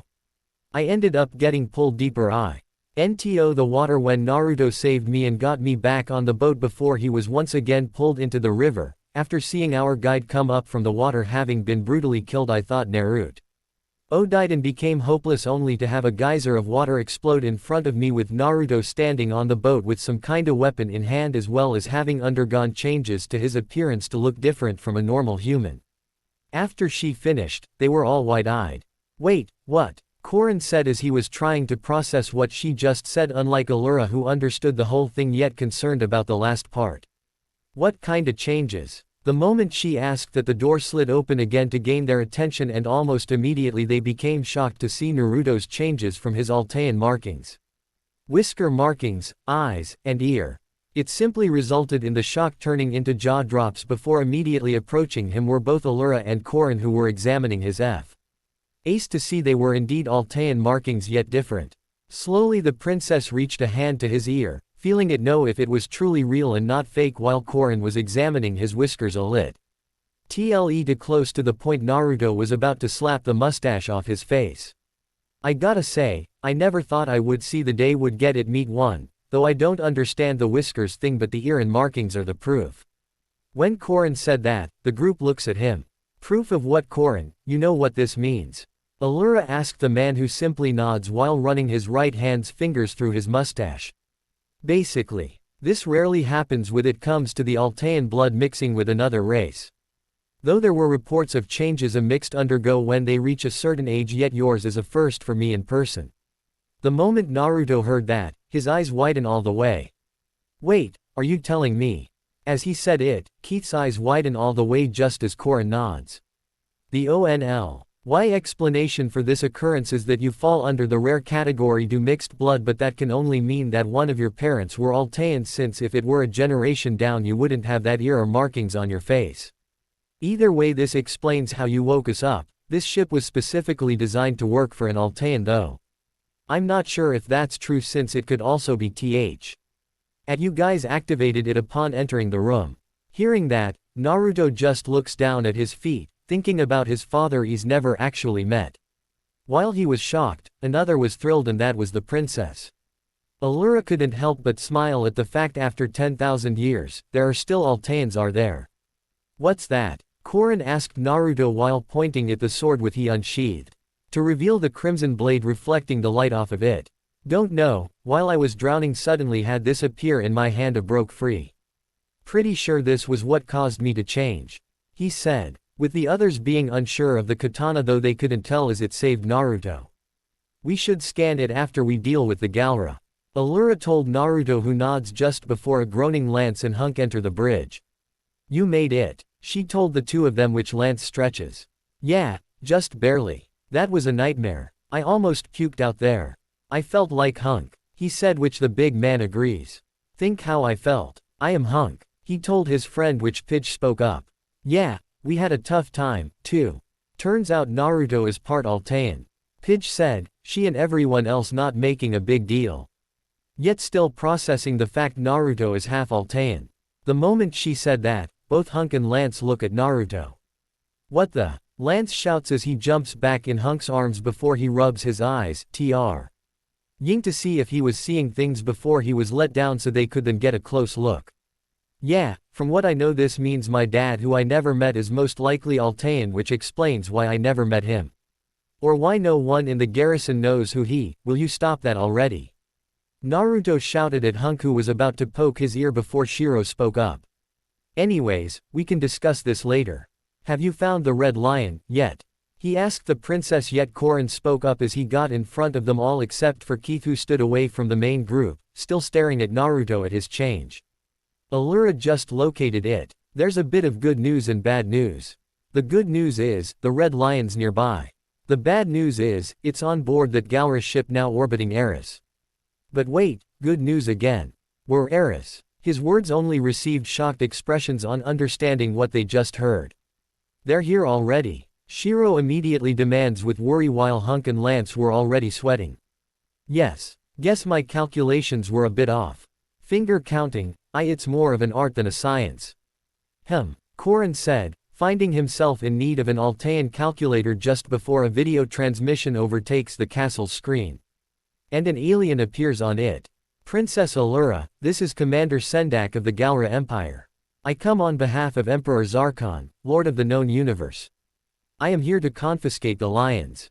Turn them over to me, or I will destroy your planet, was all that was said before the feed ends. Well, fuck, Naruto said, already having enough for one day, at first almost drowning. Second, having a transformation with some kinda alien katana. Third, finding out his father was Altean, and fourth, now having to deal with an alien attack. All right, let's not panic, spoke the lead. Yet the others weren't exactly on board with that. Not panic. The scary purple alien thing is driving his battleship toward us. We only have 4 lions. Hunk stated, yet was corrected by Pidge. Technically, only 3 working lions. Her words were followed with Naruto showing 3 fingers with a none too happy expression on his face. That's right. Thank you, Pidge. 3 working lions and in a castle that's, like, 10,000 years old. Spoke the one who was basically stating facts. Actually, it's 10,600 years old. You see, it was built by my grandfather, Korin tried to say, but was cut off immediately after stating that unneeded fact by Hunk, who covered his mouth. Thanks, Korin. Thank you for that. See, now is the perfect time to panic. Hunk told the rest, yet the princess wasn't having any of that. Wait, this castle has a particle barrier we can activate. Her words sparked courage as they had a limit, yet only one ruined that moment with a joke. Girl, you've already act. I've aided my par. He was cut off by Pidge hitting him upside the head with her hand, gaining an ow. Ow. What was that for? Lance demands, yet Naruto spoke up. Lance, you know what you did. He told. The guy who showed surprise before a little guilty expression with a smile at seeing Pidge's annoyed expression, followed by Naruto sighing to himself just as a screen appears to show them it. The particle barrier won't hold Sendak's ion cannon forever. The Galra technology must have advanced since we fought them last. Korin said, showing the difference in technology from a 10,000-year gap. Panic now? Hunk asked, yet that panic train was sank immediately by Shiro. No. We've just got to figure out our plan of action, figure it out quickly. His words didn't spark much courage as he himself didn't have one. I say we pop through a wormhole and live to fight another day. Lance states, choosing retreat is his best option. I second that. Yes. I mean, we tried to find all the lions, right? We gave it the old college try. Couldn't do it. We only have 3. We can't form Voltron. I mean, I guess we could form a snake. Or a worm. To go through that hole, Lance, that you were talking about. Hunk said, which furthers Lance's plan as he approached the princess. Then, it's settled. Allura, you ride with me. One of you take the old guy. His words only caused the old guy to seethe in anger, while Naruto just turns to look out the window, wondering if this planet has any inhabitants they know of, since this has been here for over 10,000 years, yet it was empty, though it was very massive. We can't just abandon Eris. The Galra will keep destroying planets and capturing prisoners until we stop them. Pidge told the rest, wanting to stick around and fight. Okay. If we run, and maybe Sendak will follow us and leave this planet alone, like when we left Earth. We form the snake worm thingamajig and we hiss out of here. Yet his very words were quickly shit down by Keith. Quote, Sendak could destroy the planet then come after us anyway. Staying is our only option. With those words he quickly got in a disagreement with Lance, calling him a quick, which could most likely not be the actual term before being called a mullet. It was by then it sparked into a massive argument between the 4 paladins until they were finally stopped by Shiro. Guys, stop. Princess Allura, these are your lions. You've dealt with the Galra Empire before. You know what we're facing better than any of us. What do you think is the best course of action?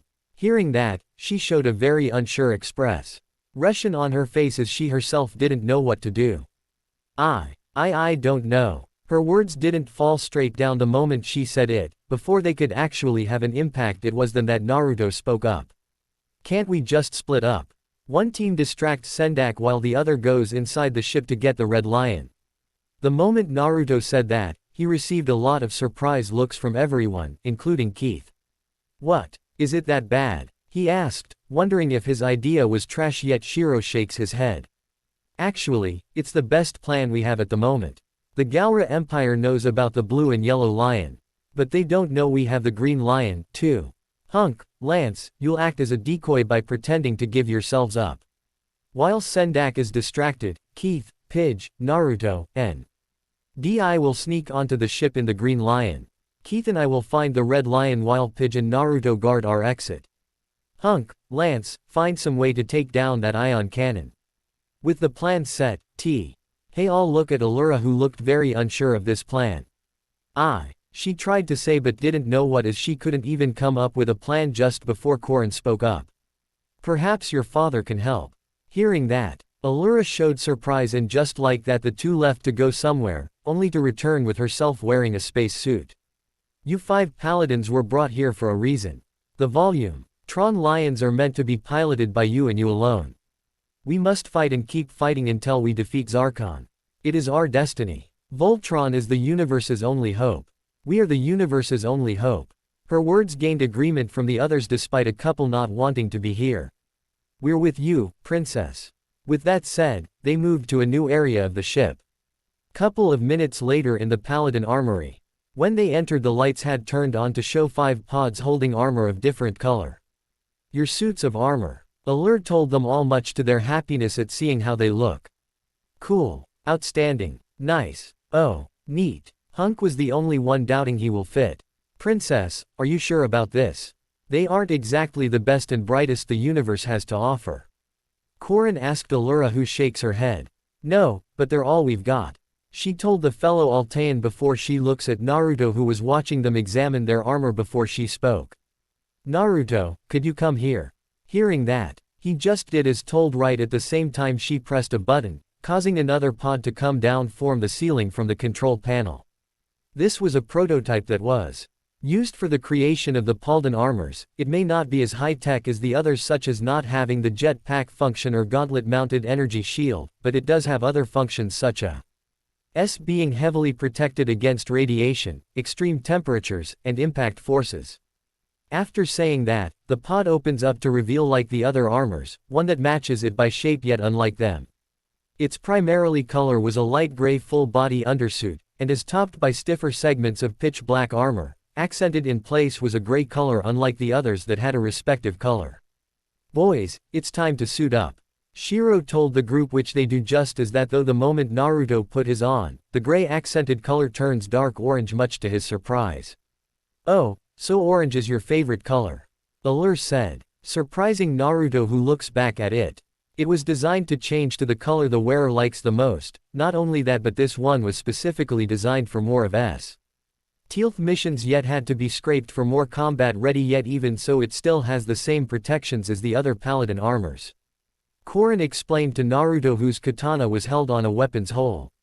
Stir before putting on his helmet that was designed like the others yet the white on the helmet was made black while the top being dark orange. Naruto couldn't help but smile just like Lance, and Pidge at what they were now wearing.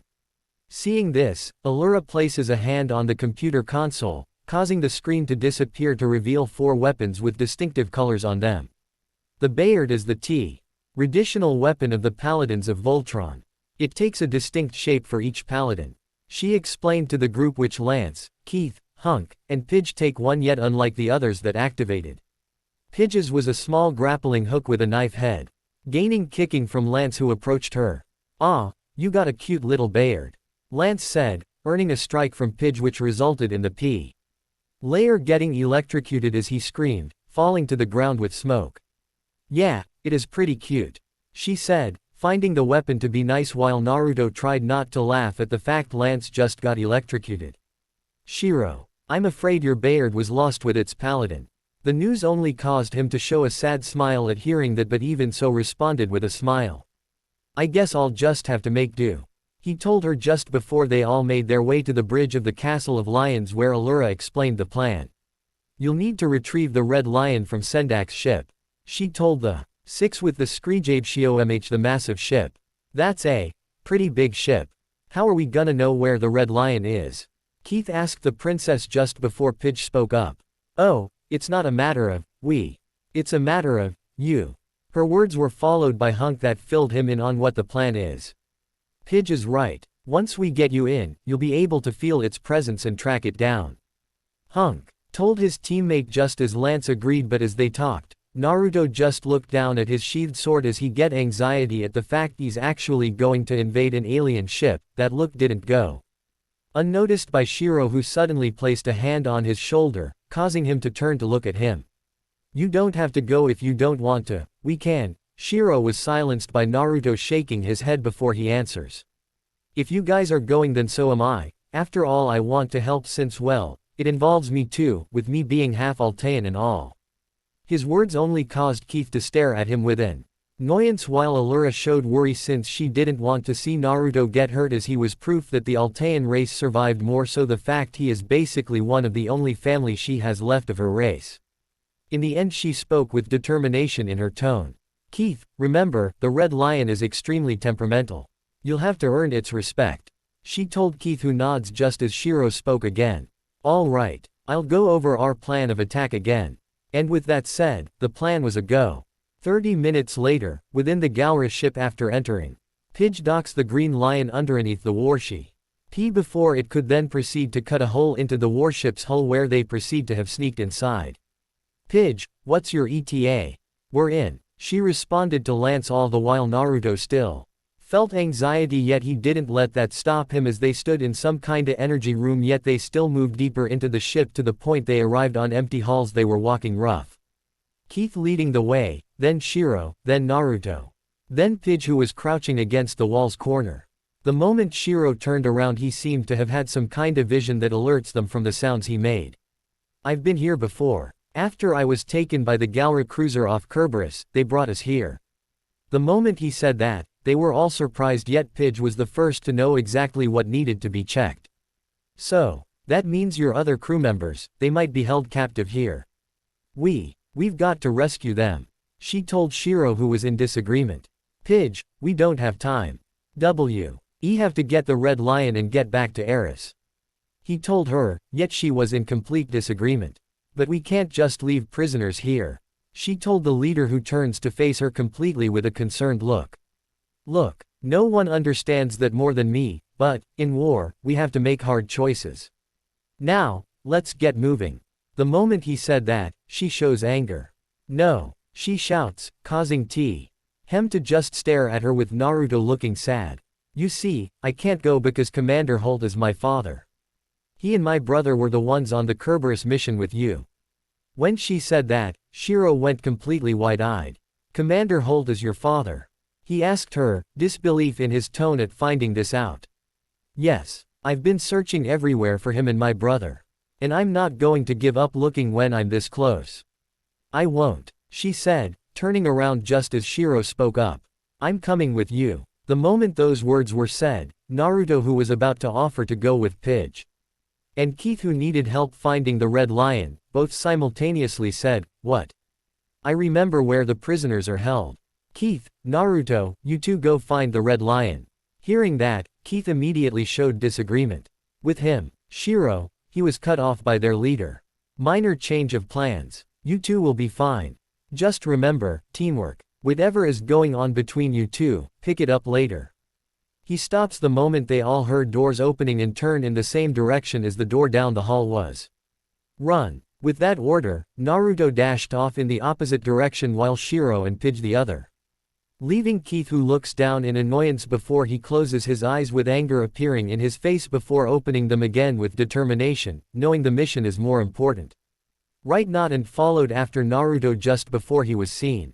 Only stopping when they arrive at an intersecting corridor. Great. Now, which way? Keith asked while he was looking both ways with Naruto. Just looking behind them until the two heard it and took the right just as a mechanical foot soldier walks by. After some time passed again they stop at another multi-passageway before they continue onwards as they start taking lefts and rights until they arrive. You've got to be kidding me. Keith shouts in anger as he was having a hard time. Keith, we need to hurry. Naruto told the Red Paladin, who shows anger yet in the end. He takes a deep breath and was about to concentrate, which he proceeded to get the exact vision and faces the direction. This way. With that said, in a matter of minutes the two quickly entered the hangar room as they made their way towards the Red Lion guarded by a force field. Bingo. Let's get out of here. Open up, Keith said while he places his hand on He Lion's force field, yet nothing happens. It's me, Keith, your buddy. It's me, Keith, your paladin. His words only equaled to nothing happening, which Naruto just sweat drops as he watched him knocking on the force field just like Lance did, but immediately they duck after blasters zoomed by them and turned to see the mechanical guards, the sentries approaching them with laser guns. signaling Keith to block them with his armor's shield while Naruto got behind him. I'm bonding with you. Hey, come on, we're connected, Keith shouted, yet it doesn't respond. I don't think shouting will cause a 10,000-year-old mystical cat robot to accept you. Naruto shouted at Keith just as the paladin summons his Bayard as a katana and just charges at the sentries while Naruto himself draws out the katana. Here we go, Naruto muttered as he immediately dashed for one of the sentries, passing Keith who was busy dealing with one while Naruto somehow found himself dodging laser blasts. As he approached one and much to his shock he cleaved one of the machines in two with a single slash. When he turns to see one of the other sentries aiming a gun at him he immediately threw his katana directly at the machine which pierced through its head just as Naruto quickly grabbed the blade and swung to cut its head off. After that he runs towards Keith who was facing the still unresponsive lion. What does it want? He asked, gaining only silence until more blasts shot over their head and they turned to see dozens of sentries entering the room, causing their eyes to widen. Hold on to something, Keith shouts as he made his way to the controls, slamming his fist on a button that causes the hangar doors to open up while Naruto helmet shut like Keith's as they were hit by a massive gravity tie that starts pulling them in with Keith holding onto the controls, yet he was slipping as the rest of his body was being dragged in while Naruto was on the other side, able to hold himself in place unlike Keith. Keith, grab my hand, Naruto shouted as he extended his left hand to Keith who stares at it in disbelief before he quickly turns away just as a falling debris hits his right hand that forced it to let go. Slowly, he tried reaching his free hand to Naruto, yet another hits his that causes him lose his grip as he falls towards space. Seeing this, a single memory of the two as Kid Smokey ing together while covered in dirt came to mind. No. As Naruto screamed that, his katana suddenly unleashed a powerful light that Naruto couldn't see through and from it shot out multiple tentacles as they wrap around the shocked Keith who was held in place with Naruto just staring at the form his katana had taken. It transformed into a gauntlet that had openings that shot out tentacles that grew in size. WTF. The two shout as they did not understand what they were seeing while without realizing it the tentacles were pulling him back in the ship, just enough so that he could quickly press the controls to shut the hangar door just as Keith was dropped with the gauntlet glowing brightly before turning into a steaming sword that stabs into the floor. The two just stare at it and see complete shock as they forgot everything before that except for the katana. How did it do that? Keith demands from Naruto who shrugs while a very confused as hell expression on his face. How would I know? I just got this thing the moment I was being drowned by some tentacle monster. Naruto shouted as they just stare at it until a roar was heard and they turned to look at the red lion who no longer had a shield up while it kneeled in front of them. The two just look at each other before they run towards the look with Naruto grabbing the katana and sheathing it fast as they made their way on board with Keith taking the pilot seat with Naruto standing next to him, holding onto the seat as he would rather not have a repeat of what happened last time. Good kitty. Let's roll. With that said, a single explosion could be seen outside of the warship as the red lion flies out quickly to meet up with the blue lion, green lion, and yellow lion. Hunk, you guys made it. Pidge Kitty Rose has left the stage. Lance, let's get the heck out of here. Hunk, I hope I stopped that cannon. I could barely make a dent in it. With that said, the group retreats back to the planet where they stood in the castle main hangar where the four lions' eyes simply glow one by one, causing the large doors to open to reveal the black lion where Shiro stood before it just as its eyes flowed followed by a sing. Roar which they all did the same, but the joy was short-lived from hearing alarms before Allura could be heard. Allura Sendak is entering the Urushian atmosphere. We need Voltron now. Hearing that, Naruto turns away from Keith while making his way towards the exit, but as he was, Keith was glancing back at him and was about to say something before he stops and turns away, showing a very confused expression mixed with anger and sadness, but in the end focuses on what was important. The moment Naruto got out, the five lions launch with him watching them leave through the massive launch hole above them. Seeing that, Naruto ran full speed back to the bridge and only arrived seconds after the castle shook from being hit by something, in moments after he entered the bridge to find Allura and co. Ran at the controls and watching the fight. The barrier gets weaker with every blast. Once that shield goes down, the castle will be defenseless. Korin said while turning to face Allura all the will. Naruto showed shock as he ran to her side, looking over the controls. I can give you cover with the castle defenses for a while, but you have to form Voltron now or we'll all be destroyed. Allura shouting. Rushing the five with Naruto just watching on, he sidelines as he saw the ion cannon unleash a second blast hook the barrier, causing it to weaken even more as it is. Shiro, listen up, Team Voltron. The only way to succeed is to give it all you've got. This looks bad, but we can do this. Are you with me? Hunk, I'm nodding. Is everyone else nodding? Keith, Lance, Pidge, yes. Shiro, let's do this. With that said, they watched the lions run forward and exit the barrier under heavy fire from Galra fighter jets, with Naruto just watching with a serious expression as he could clearly say. During the entire time they were having problems on his exactly to form Voltron. Quickly, Paladins. Our energy levels are getting low.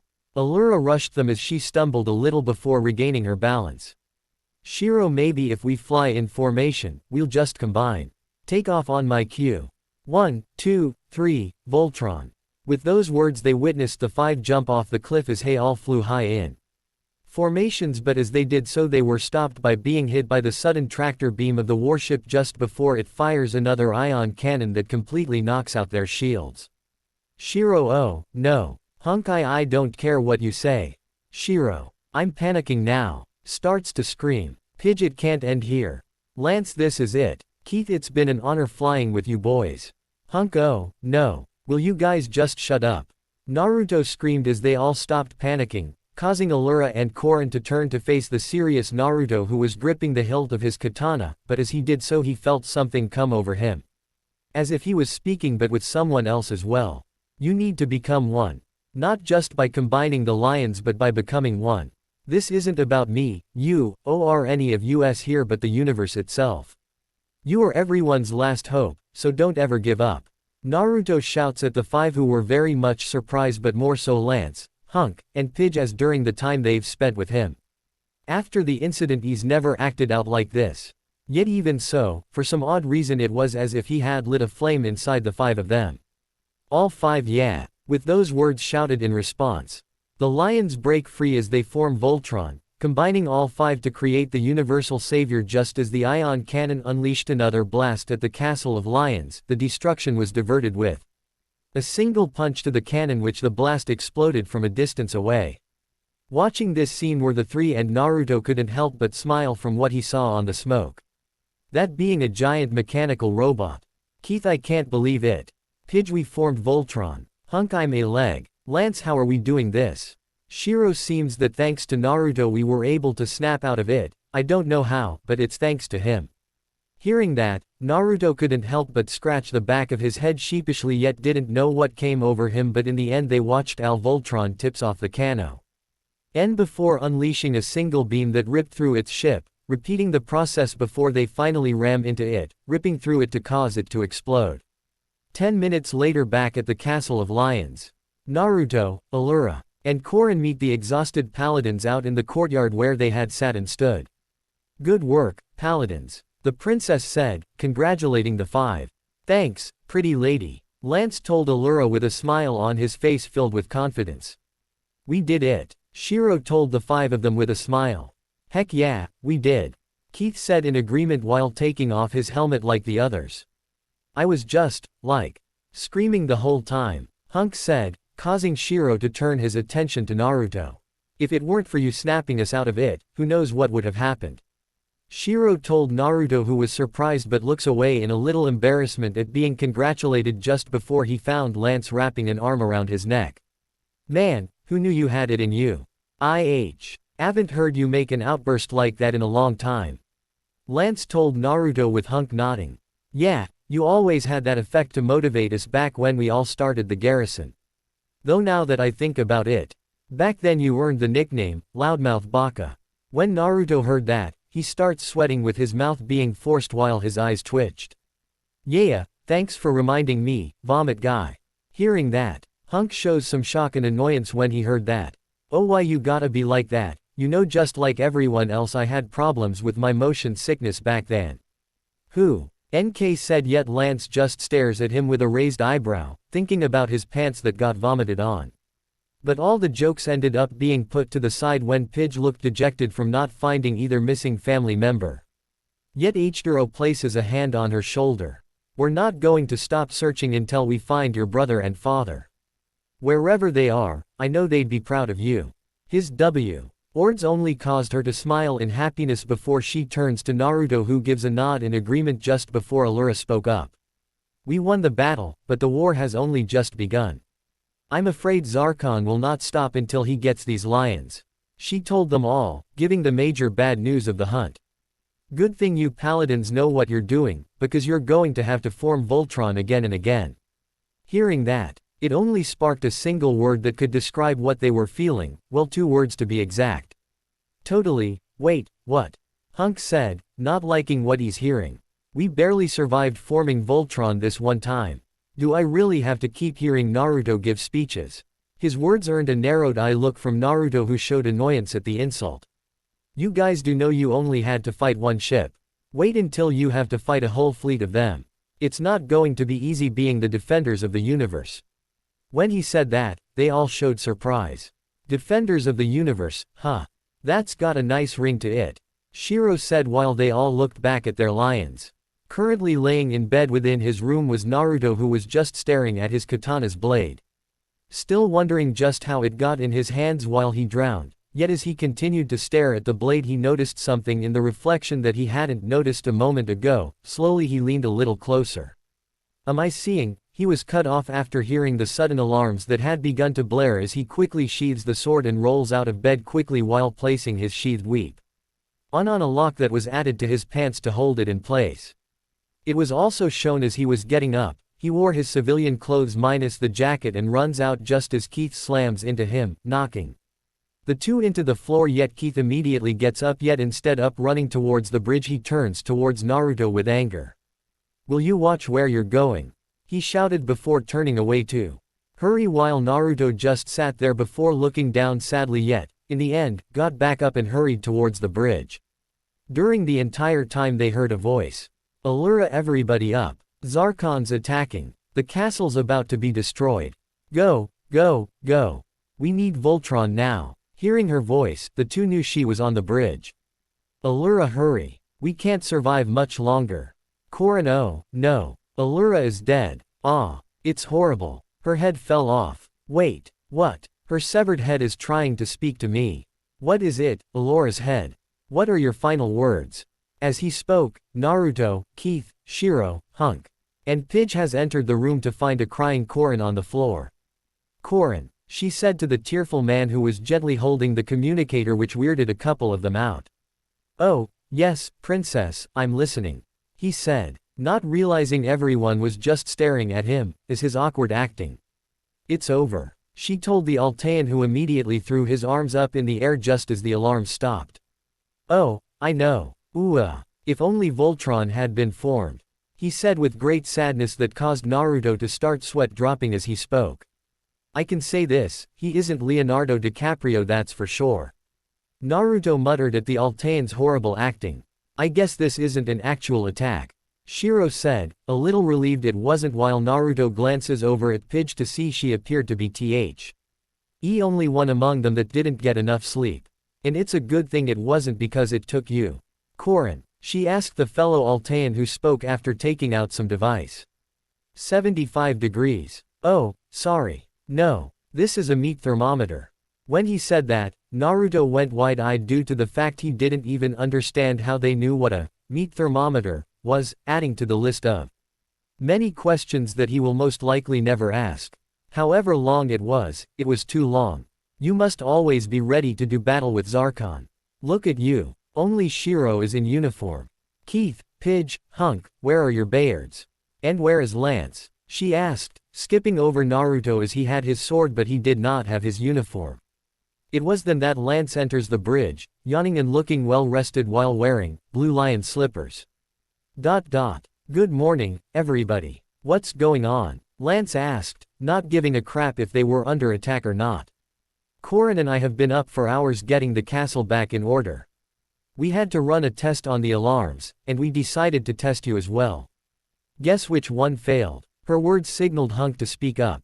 Hey, Yawns, you got to sleep for 10,000 years, man. Monday night, I was on Earth. Now, I've flown through space, fought some evil alien named Zarkon, eaten goo in some weird castle.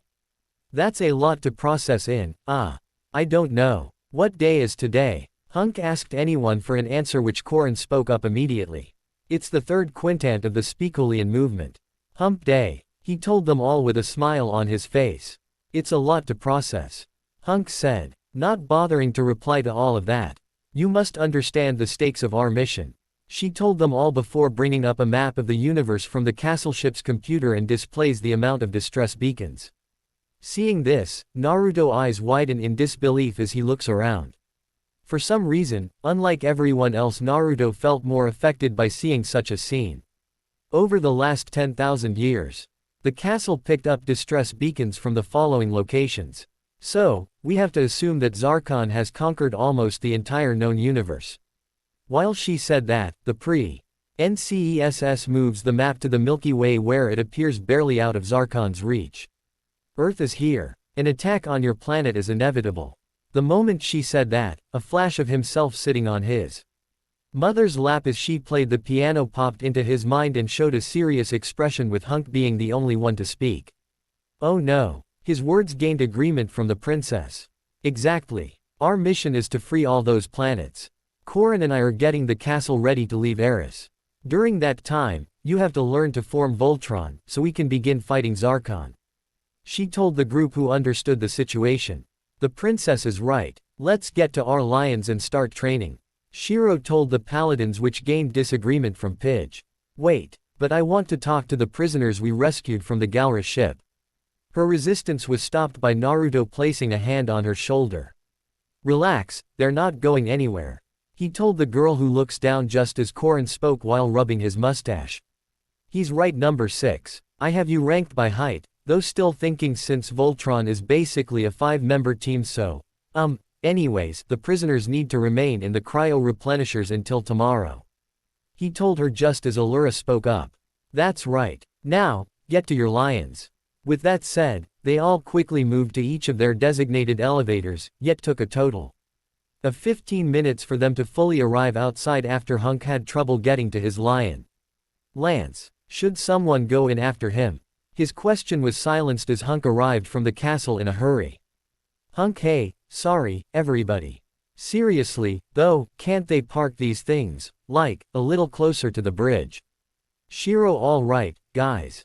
Let's just fly in tight formation until we're totally in sync. Once said. A screen could be shown to reveal Allura, Korin, and Naruto on the screen. Feel the bond with your lions and your fellow pilots until 5 become one unit and you form Voltron. He told the 5 before the screen cuts while the lions take off, flying in sync once again. Repeating the word, yeah, 10 times before it becomes obvious it wasn't gonna happen.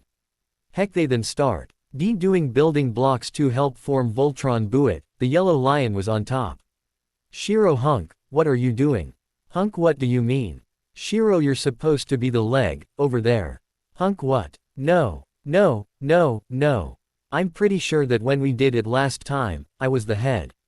Right. Lance, you yelled, I'm a leg. Hunk, yeah, I was yelling a lot of things. Keith, Shiro's the head. Hunk, all the time. Shiro, let's just try it my way for now. Hunk, okay, but next time I call head. As they heard this conversation, both Naruto and Allura face palm while muttering simultaneously. We're doomed. Before in a minute the lions got back into formation with Shiro on top, all the while Naruto was getting bored, which a certain button caught his attention. Shiro, okay. Arms and legs, and all form the head. Feel the bonds with your lions. Now, channel your energy into forming Voltron. Focus. His words fell silent as nothing happened. Shiro, is everyone bonding and focusing? Lance, why was this so much easier before? Shiro, let's take a. He couldn't finish as a single laser blast came crashing down onto the ground they stood on, sending all their lions crashing into the ground and sending them all in a panic. Lance, what just happened? Are we under attack? Pidge, I don't know, my scanners aren't picking up any hostiles. Hunk, guys, I'm scared. That came out of nowhere. As they heard this, Back inside the castle, Allura showed a shocked expression and immediately shows a very annoyed expression while turning to Naruto, who immediately pulls his hand away. While whistling yet sweating at the fact he basically just shot at the lions without even realizing it. Sigh, wait a second, now I see. Good thinking, Naruto. Allura said, confusing the blonde who turns to see her pressing the buttons on her screen with a smile just as she appeared on screen for the panicking paladins. Sorry about that, but thanks to Naruto I got an idea how you guys can form Voltron. The moment she said that, Naruto looked very guilty, which told them everything, and instead of wanting to know how the paladins spoke in very annoying voices. Lance, seriously Naruto, I thought we were under attack. Hunk, a little warning next time, can you?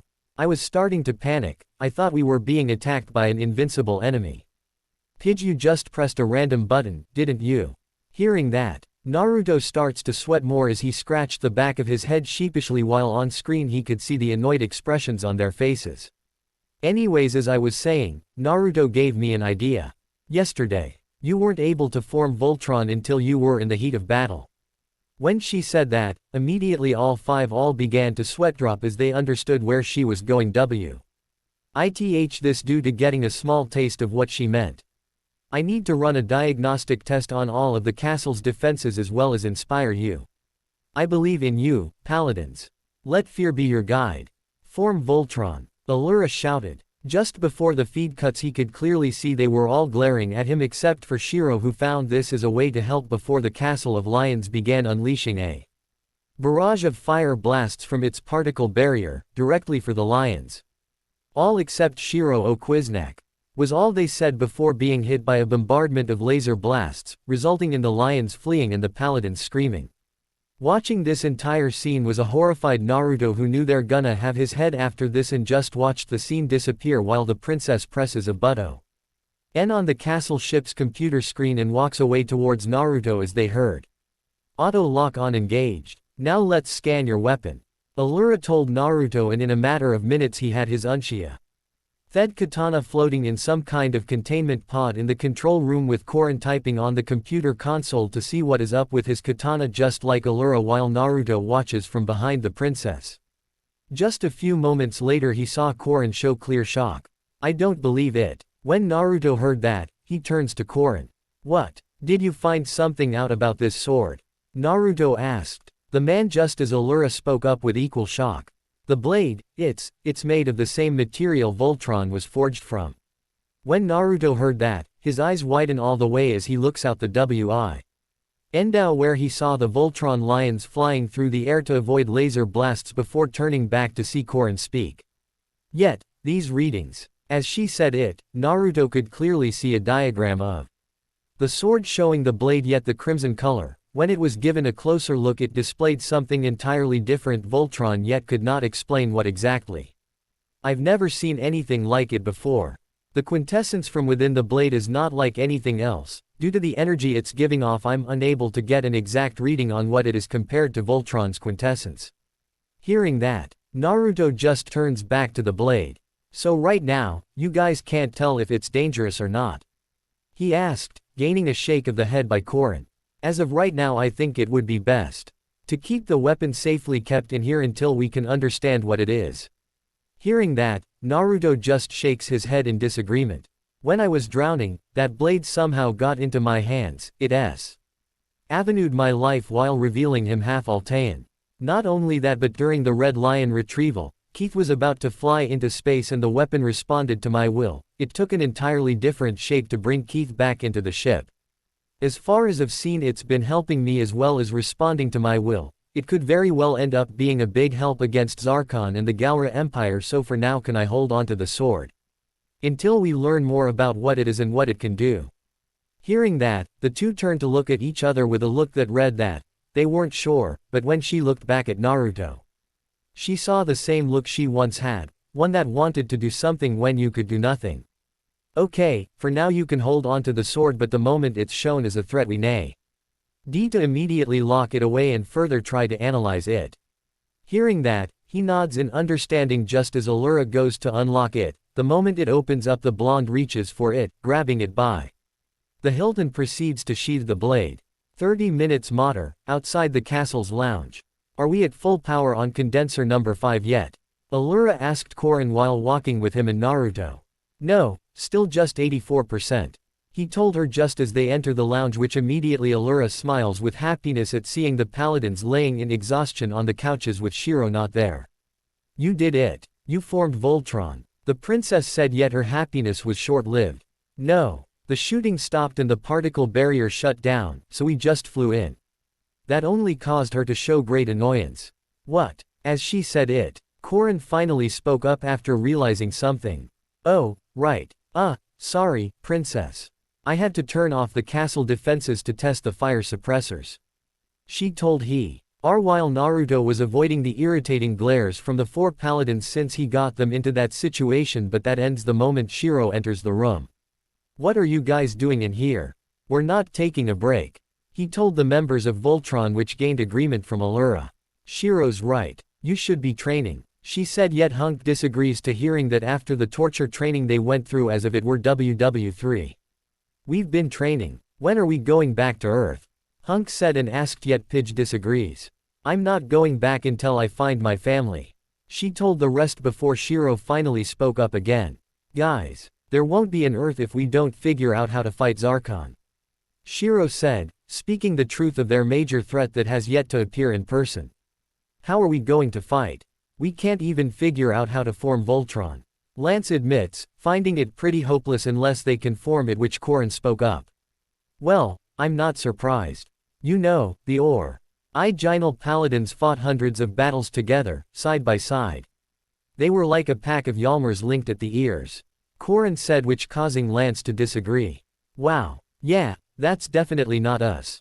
When he heard that, Korin shook his head. Yet even so, they themselves didn't know how to form Voltron at first, well, more so they didn't know they could. When Korin said that, they were very much surprised by that. What happened to allow them to form Voltron? Shiro asked Korin, who showed a bothered expression. It was during the heat of battle, they were facing a great threat that could Avenue meant the end to both the Altea and Daybazal, the original home to the Galra. Yet in the end, Voltron won. Anyways, during the last attack, your survival instincts forced you to work as a team, that will only get you so far, like it did for them. You'll have to become a real team to have any chance of forming Voltron and then beating Zarkon next time. You should try working out on the training deck. When he said that, they were very much surprised at hearing that. There's a training deck? Hunk asked, only hearing this now like the others as well. 10 minutes later, within the training deck, Korin clears throat. 2, 2, 1, 2. Okay, listen up, guys. The Paladin Code demands that you put your team members' safety above your own. A swarm of drones is about to attack.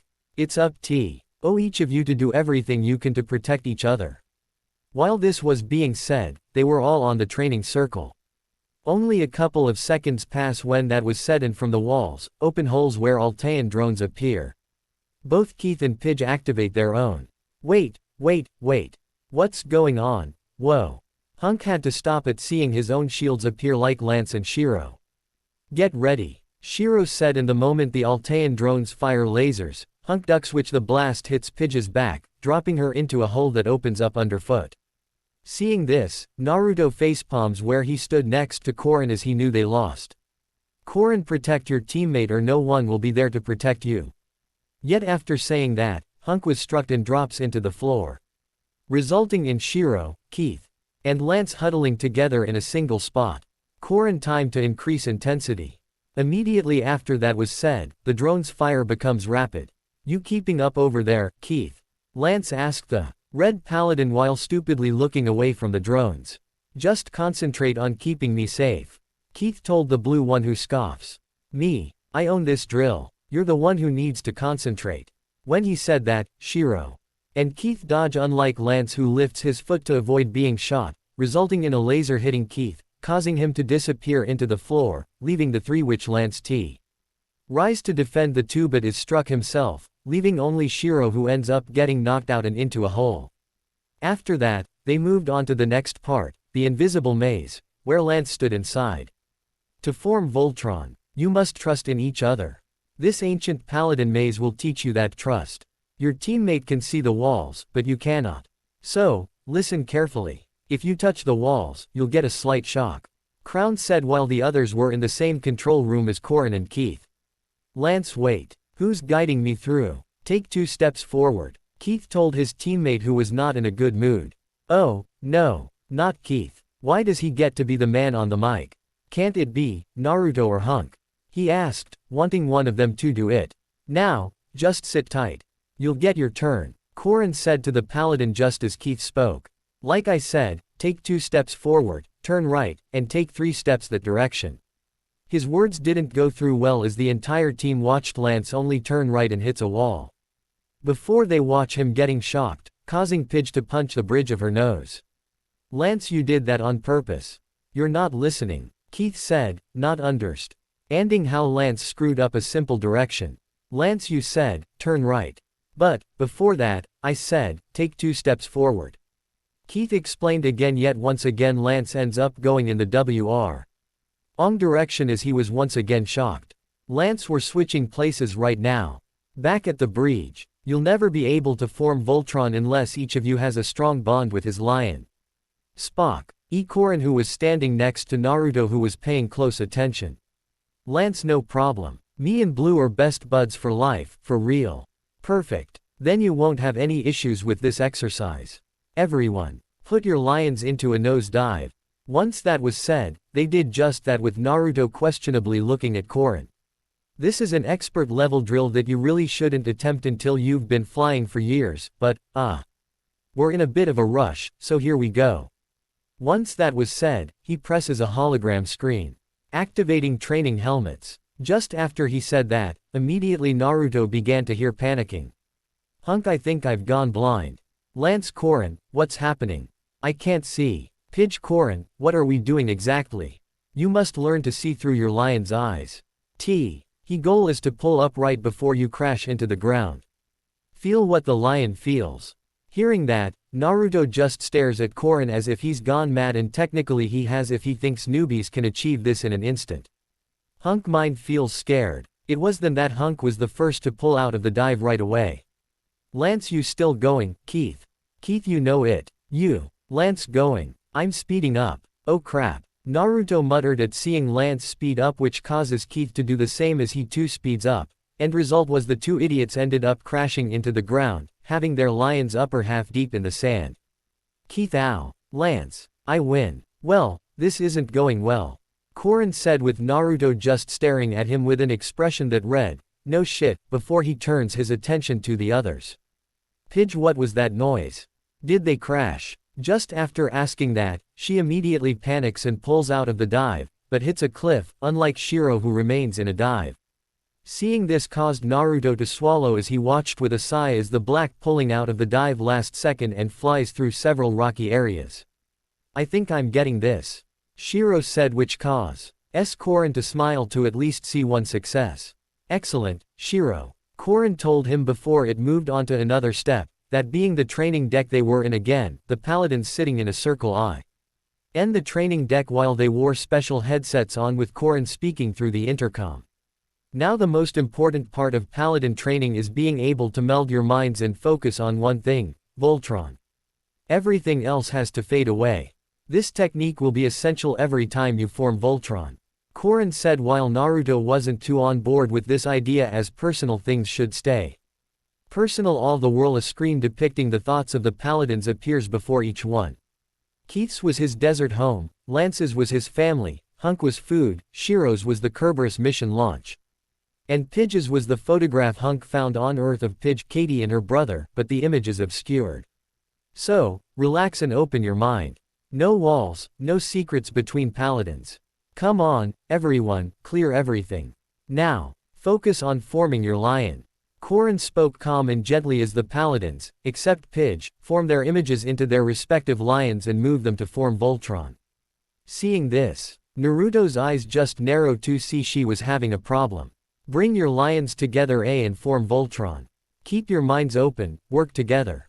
Good. Keep focusing. Only one to go. Corin said, yet Keith decides to speak up. Pidge, stop thinking of your girlfriend. The moment he said that, her mental image disappears to show great annoyance. I wasn't. Hunk was rooting around in my head. She Blamed, which immediately he defends himself. I thought we were open. You can look in my head hole. He told her before Kurama stopped the argument about to start. Everyone has to be able to look in everyone's head holes. Clear your minds. He shouted the last part before they all gave it another try, which this time Pidge manifests the green lion, much to Naruto's thankfulness as he proceeded to watch the mental lions move together. Good. Almost there. Now, form Voltron. While he spoke, the mental lions begin forming Voltron. The green lion attaches to the mental Voltron, gaining a happy.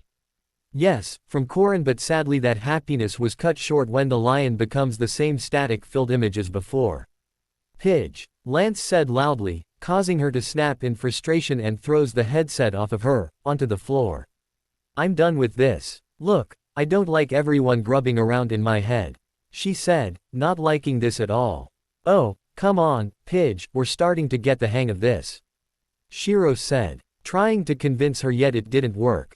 I'm just tired, okay. She told the leader, who understands. Okay, let's take a break. Once that was said, Naruto goes down hand them all packs of fluid to drink as they sit and relax. Kurama, you have been working hard. Maybe it's time to relax a little. Came the voice of Kurama in the control room, yet that relaxation was stopped by the princess entering the room with the mice on her shoulders. What are you doing lying around?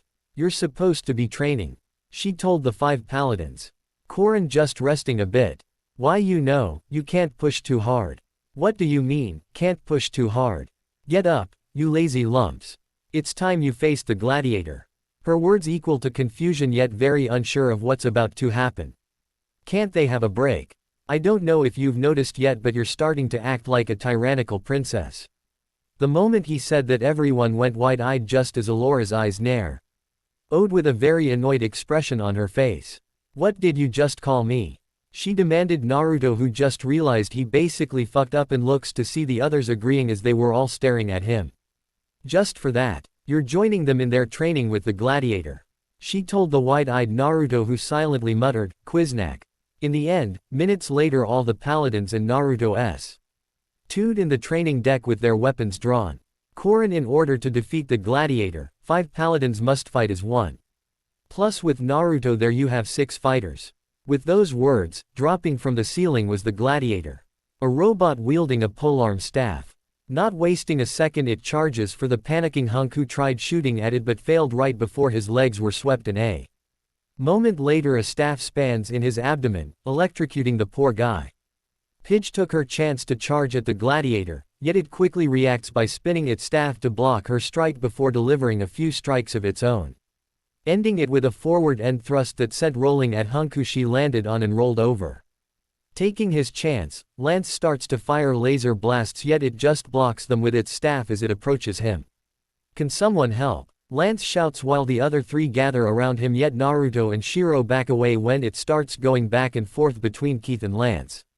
More so Lance, as he didn't have his weapon, which resulted in the robot using him as a flesh and blood punching bag that was then lifted by the staff and thrown into Keith, leaving Naruto and Shiro, which the latter being the first to prepare to strike, yet Shiro froze and did nothing, alerting Naruto. Shiro! Naruto shouted, yet before he could react, Keith ran past him to block the strike the gladiator tried to deliver while their friend was not moving. Shiro, are you okay? He asks the unresponsive black paladin just before the gladiator sends Keith into Shiro by knocking him off the floor, or right before sending him into the man. After that, the gladiator turns to face Naruto, who held his sword, and immediately it charged at him while Naruto took a few steps back as he starts blocking ACH strike quickly, yet not quick enough, as he had a single opening that the gladiator took, and that was a staff to the place no man should be hurt at. The moment it happened, the blonde made a high screech sound as he fell to the side while holding the area his nuts were located, not only feeling as if they were bruised but also electrocuted. The other guys who saw this felt bad for Naruto and looked away when it happened. That combat simulator was set at a level fit for an Altean child. You're not even close to working as a team, let alone ready to face Zarkon. Allura told them with anger, gaining their attention except for Naruto, who was being helped up by Lance. 30 minutes later in the dining hall, Currently sitting on one side were the paladins, starting with Shiro who sat closest to the end seat, then Hunk. Then Lance, then Keith, then Pidge, and finally Naruto who had to get involved after what he said yet unlike the others had an ice pack between his legs. They were all staring at the food on the table which was the goo and other strange foods with Korin standing nearby. Ahoy, young paladins. I've whipped up a big batch of focusing food. After this meal, you'll be forming Voltron 6 times a movement and twice on the astral conflux. Korin said yet Naruto was the only one showed actual disgust due to the fact he is not particularly fond of this food, basically. A forceful diet off of ramen though he never actual gains weight by some godly miracle. Smells great, Korin. Thanks. Shiro said and just as they were about to dig in, be it forcefully the cook pulls out a remote and presses a button, causing the 6 to have themselves handcuffed together on each arm while the ones at the end had their free arms locked to their chair's armrest. Hold the phone, Lance said with great annoyance. Having thought they were finally on break. I saw a lot of solid individual performances today, but you're still struggling to work as a team. So, welcome to the final bonding exercise of the day. His words were met with disagreement as Hunk tries to free himself from Lance, then tries to free himself from Shiro which ended in failure. Korin, I want you to think about what you're doing. Hunk warned him just as Naruto spoke up. Listen to Hunk, Korin. We've known Hunk for a long time and the last time he went hungry he ended up eating all the ramen I was saving. Hearing that, Hunk looks at Naruto with confusion. Wait, you said I could have some. Hunk said yet Naruto shows shock. I said 1 instant ramen. You ate 10. He shouted back, still not letting go how he found almost all his instant ramen gone that was supposed to last him the entire month. Okay guys, that's enough, let's just work together and eat. Shiro said and with that, they started to try and eat with not much success while also at the table was Allura who was eating in annoyance yet it wasn't as bad as she thought it was. Basically, the only ones having not really any trouble besides the pulling from the other paladins were Naruto and Pidge who were taking turns eating. Do Earthlings ever stop complaining? She honestly asked, wanting if that comes with the whole package saving the world because she was very much considering returning what she has. Can't you just give us a break?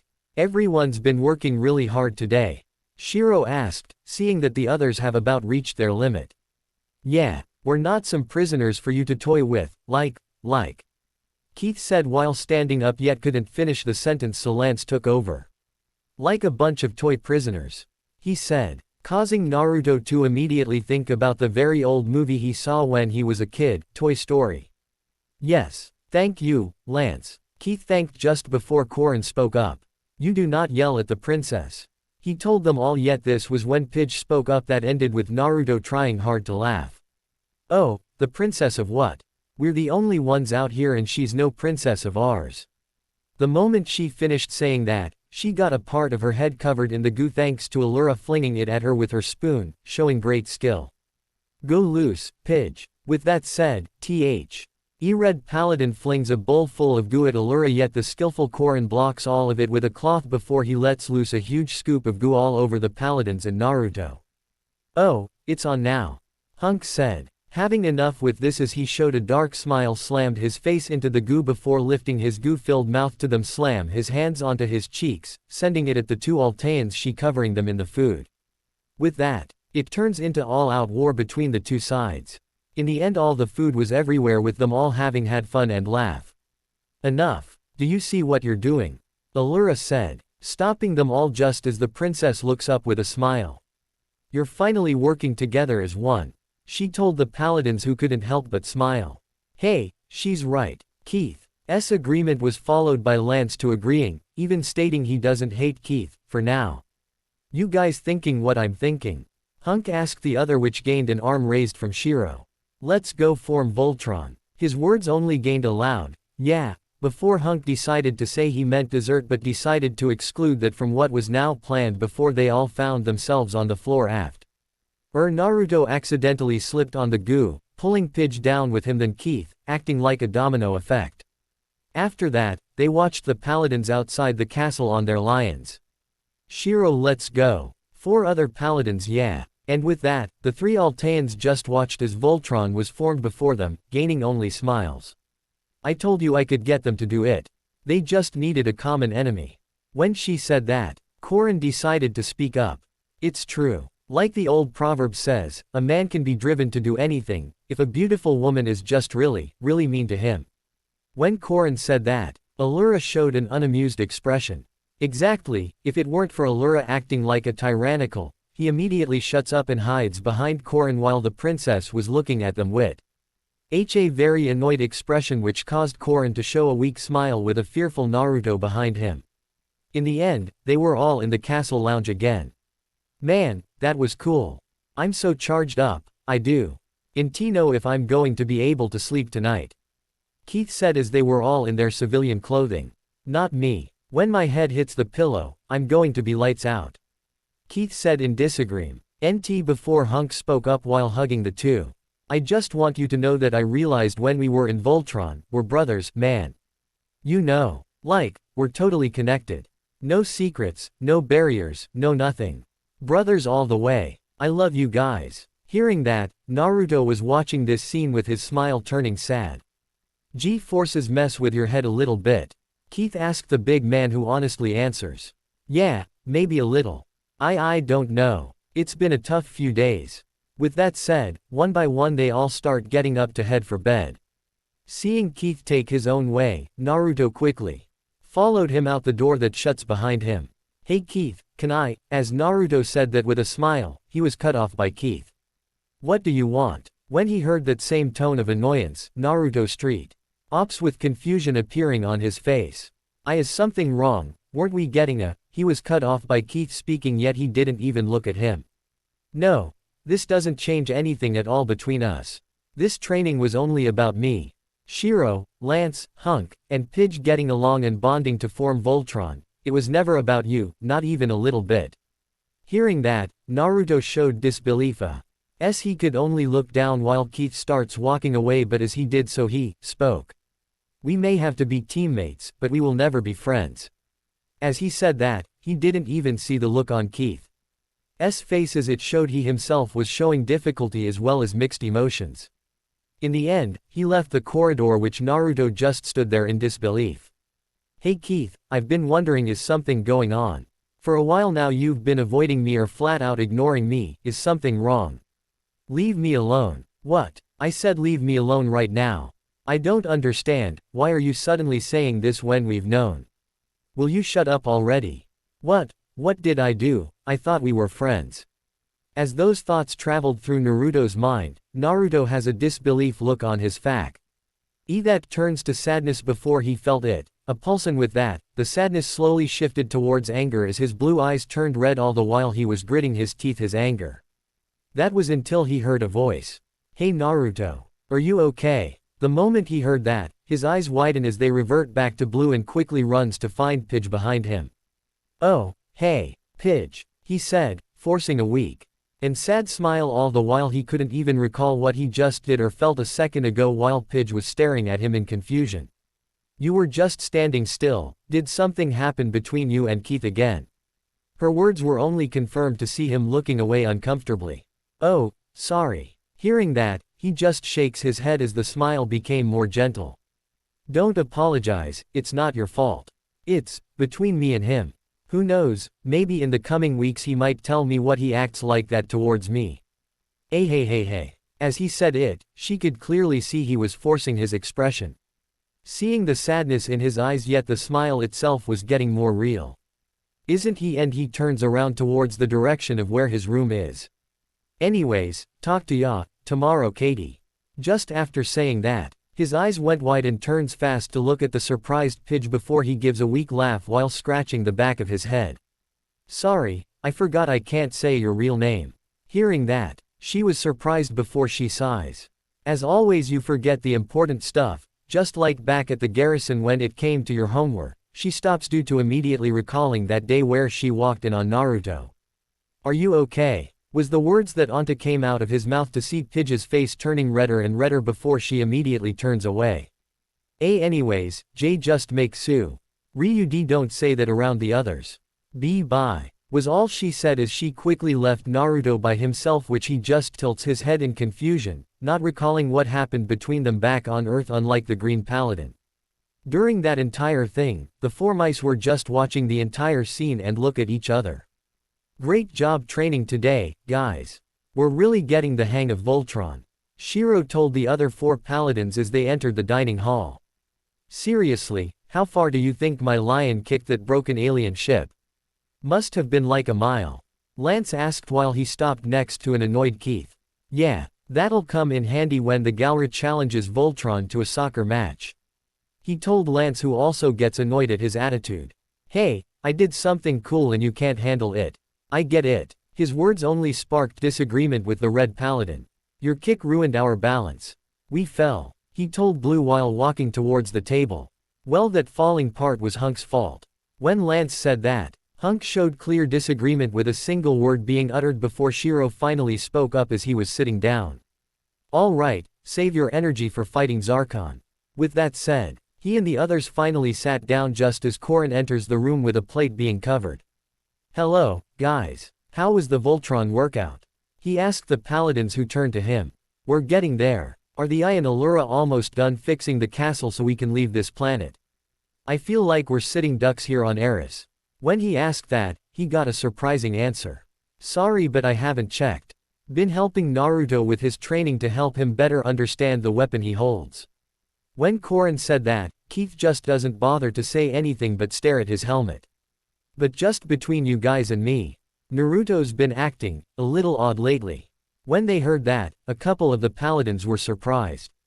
Odd how? Lance asked, which Korin places a hand on his chin. Well, for some reason he's been more consistent on training these past couple of days.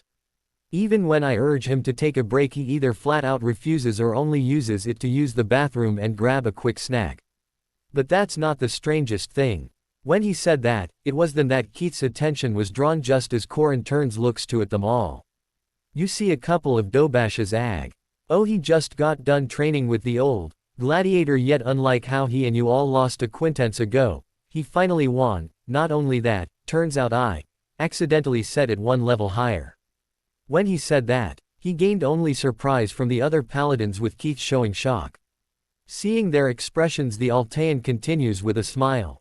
Yeah, who knew he had it in him? When he first started he had trouble, but under my guidance, I was able to turn him into quite the formidable warrior, well, when comparing him to you all. When he said that, everyone had slightly annoyed expression, with SW eat falling from their faces, but his smile then disappears to show a trouble expression.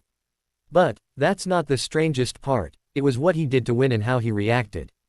His words caused the other paladins to look at each other.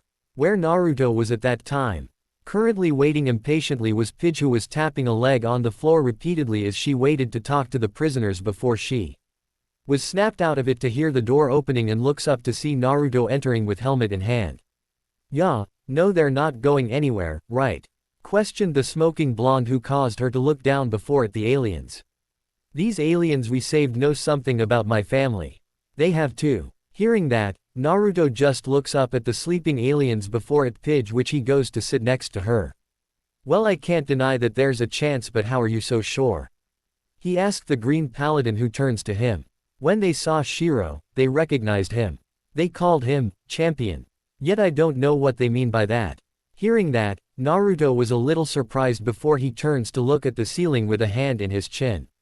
Well, from what I've seen of the Galra, it could be a title he earned for something he did. Like a fight. His words sparked surprise, which caused Pidge to place a hand on her chin as she wondered about that before they heard a door open and looked to see Shiro entering, which he blinks in surprise at seeing Naruto next to Pidge. Oh hey Shiro, Naruto said in a half-wave, but before he could say anything, all of a sudden one of the pods opened with steam, gaining their attention as they stood up. It was only a couple of minutes for all the pods to open up so they could tend to them. So, how long were you held captive by Zarkon? Pidge asked while handing Eleven a drink. Some for years. Decades. Maybe. It's hard to tell. Time becomes a blur, he said before taking a drink. Then you must have been there when my dad and brother arrived. Sam and Matt Holt. Hearing that, he shakes his head, causing her to look down when Naruto spoke up. What about humans in general, like you, well, them? He said, realizing he doesn't look exactly human anymore with the markings and eyes. I never knew their names, but I certainly remember the Earthlings I saw, rather two Earthlings that arrived with Champion. His words sparked confusion from Shiro. Champion. Why do you keep calling me that? He asked the alien, who answers with surprise. You really don't remember. Unbelievable. You were a legendary gladiator, undefeated in the ring. You defeated an infamous Galra gladiator known as Mizax. That was the day you earned the name, Champion. I was there, as was the young Earthling. With that said, he recounts his memories of the arena. We were all prisoners, forced to fight for the entertainment of Zarkon. That day, we were set to fight Mizax, a vile beast many thought could never be defeated. Slaughter awaited us all. This, Matt, was the first of us sent to fight. But fate had other plans.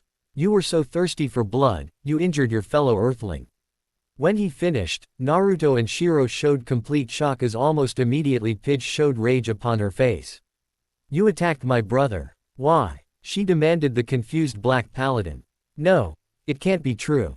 He said, trying not to believe what he just heard. I was there. We all were. He told the Paladin before Pidge spoke up. After my brother was injured, where was he taken? She asked the alien, who shakes his head. I know not. Hearing that, Pidge looks down with disbelief, and seeing it. Naruto felt uncomfortable as he thought about his mother and missing father. It was then that something very unlike him popped into his head and spoke before Shiro could. What about that ship you guys took down? It had prisoners, meaning it could show connections to files they have on other prisoners, or at least something we can go by. Hearing that, Pidge's eyes widen. That's it. They'll have logs of prisoners, some information. With that said, she runs out and Shiro was about to follow when Naruto got in front of him with a hand raised. You should keep asking them questions, it may help you remember faster on what happened during your imprisonment. After saying that, he hurried after Pidge while putting his helmet on, leaving Shiro by himself as he thought about what Korin said, which worried him. When I finally realized that I had set it a level higher, I was about to stop the training when all of a sudden he turned the tables and began swinging his blade with great speed and strength. To the point he ended the fight by slicing the gladiator in half. I congratulated him, yet he didn't even respond but stood still. After a few ticks he finally responded. Remembering that, Shiro could only hope for the best, that nothing is wrong with Naruto, yet that hope was all it was, just a wish. 30 minutes later, at the crashed ship site. Slowly the two enter the Fallen Wars. Hip quickly with Pidge making her way to the controls. This looks like the master control board, but there's no power. She said while pressing it a few times, yet nothing happens, which Naruto proceeds to take out his Swiss Army knife as he proceeds to open up its bottom panel to reveal wires that he messes with, causing sparks to form as he rewires it, until rock. Naruto shouted as he was electrocuted and falls backwards with his body switching. Naruto, are you? Pidge stops when she saw lights turn on and turns to see the computer back on. You did it, she said with a smile while Naruto stood up, none too happy at being electrocuted, yet he lets that annoyance pass him as he watched Pidge continue to work. My dad's and Matt's whereabouts must be logged in here somewhere. Once I download this information, I'll find some way to decode it back at the castle. She told Naruto, who smiled yet stops when he felt rumbling and turns in the direction to be greeted by a meteor falling in the sky. Ah crap, Naruto muttered, having a glance from her. What is it? She asked the blonde, who looks at her with concern. There seems to be some large object, a meteor may be coming from the sky, and from the looks it heading right for us. Pidge, he was cut off by the Green Paladin turning towards him with determination. Naruto, I'm only 15% done. I'm not going anywhere, she told the shocked Naruto, who shows a lot of concern. If you haven't noticed, there's a giant meteor heading straight for us. He shouted at the girl, who faces him with anger. This may be my only chance to find out where my family is. I'm not Liev. She was cut off by Naruto grabbing her with force as he picks her up and starts charging for one of the openings as he makes it out, both Landon G on the ground outside the crashed ship. And no, let go of me. I'm trying to find my family. Pidge shouted as Naruto grabs her by her shoulders. Will you get a hold of yourself, Katie? I know it's Arden, I know you want to save them, but he was cut off by the girl showing anger as she shouts back. "You don't know anything, unlike you I have parents." The moment she said that, she immediately regretted it, with her expression showing regret as she was met with Naruto, whose eyes had changed to reveal blood-red irises and slitted pupils. "What did you just say?" As he asked that, venom-laced his tone that caused her to take a step back as she felt it, bloodlust coming off of Naruto just before he flinched and grabbed his head in pain as he stumbled forward, with Pidge catching him to see. He was showing pain, with his eyes returning to normal, but their eyes widen as they look up fast to see how close it was. "Move!" Naruto shouts, forgetting the pain as the two start flying away, yet it was pointless as the object had crashed into the ship, causing a shockwave explosion to be sent in all directions as they were right in its path. Naruto looks back to see the terror in Pidge's face as the explosion was directly behind him, and what he saw through his eyes was a momentary flash of seeing his mother about to exit a blazing ship, making eye contact with him just as the ship exploded. "No!" Naruto screamed as his sheathed sword unleashed a powerful light as he turns fast, outstretching his left arm out to Pidge, who takes it as he pulls her into his embrace just as he pulls out the shining katana as they were consumed by the shockwave that finally ended after moments to reveal a crater where it crashed. While this was happening, darkness consumed Pidge as she was still closing her eyes, but slowly she opens them. What? She stops to see they were on the ground, and slowly she looks up, finding Naruto, who was holding her close to himself with his left arm wrapped around her waist while he was kneeling. After a few moments, she realized his helmet was broken as pieces had broken off to show a part of his face, while his right hand up to his elbows clothing as completely destroyed, yet that's not what shocked her the most. In his right hand he held a large shield that took the shape of a crab-like shell with spikes all over it, and 3 shrimp-like tails, one on each side. "It responded." But Naruto stopped cooks as he felt it. A connection is made as he turns fast to find a massive machine covered in darkness with its eyes glowing red directly behind him. In an instant, it roared as a massive darkness headed directly for the wide-eyed Naruto. While this was happening, Pidge saw Naruto freeze as his eyes widen as he fell forwards. "Naruto! Pi!" DGE shouts while the shield turns back to a sword as she holds him up in her arms just as her lion arrives, while she directs her gaze at the massive object opening up to reveal a giant robot. "Oh Quiznak!" Pidge muttered as she quickly dragged Naruto towards the green lion that bent down, while the sword began to release a red aura that starts to give out a pitch black color that mixes with the red before it disappears as the blade skids and moves into Naruto's right hand, which he grabbed as he was pulled into the green lion. With this, the battle finally began, yet in the end it ended in victory. That very same day, sundown on the top of the Castle of Lions. Currently sitting by herself was Pidge, who was looking down sadly as she thought about what transpired today. "You don't know anything, unlike you I have parents. I just had to go there." Pidge muttered to herself at knowing Naruto's reaction of anger was expected, yet his eyes gave her a worried feeling. "Whatcha doin'?" When she heard that, she turns fast to see Naruto approaching her, which she immediately looks away with shame that surprises him. "Something wrong?" he asked his friend, who just looks at him sadly yet couldn't make eye contact. "I'm sorry for what I said. I wasn't thinking clearly and She was cut off by Naruto, who sat next to her as the two watched the sunset. "Don't worry about it. That ship could have given you a lead on your family's location, so it was expected. Though you're technically not wrong." His words only caused her to look at his eyes to see the sadness in them, yet he then turns to her with a smile. "Anyways, no need to act all gloomy after what happened, Katie." He stood after realizing what he said and gives a small laugh while scratching the back of his head, during which Pidge was just staring at him with a slightly annoyed and half-opened eyes before she sighs. "Well, since you keep saying my real name, you can call me that, only when we're alone, so at least try to not say it with the others around." Hearing that, Naruto was surprised yet smiles brightly while Pidge was looking away with a blush of embarrassment, yet she didn't notice Naruto's eyes flash red. During that moment, the two hadn't realized what was happening. Naruto's shadow, which formed from the sunset, was human in shape yet had 9 tails coming from it, while 2 glowing red circles could be seen as eyes. That's it for today. I will stop here. I hope you all enjoyed this video. If you please consider subscribe and make sure to hit that like button, share with your friends.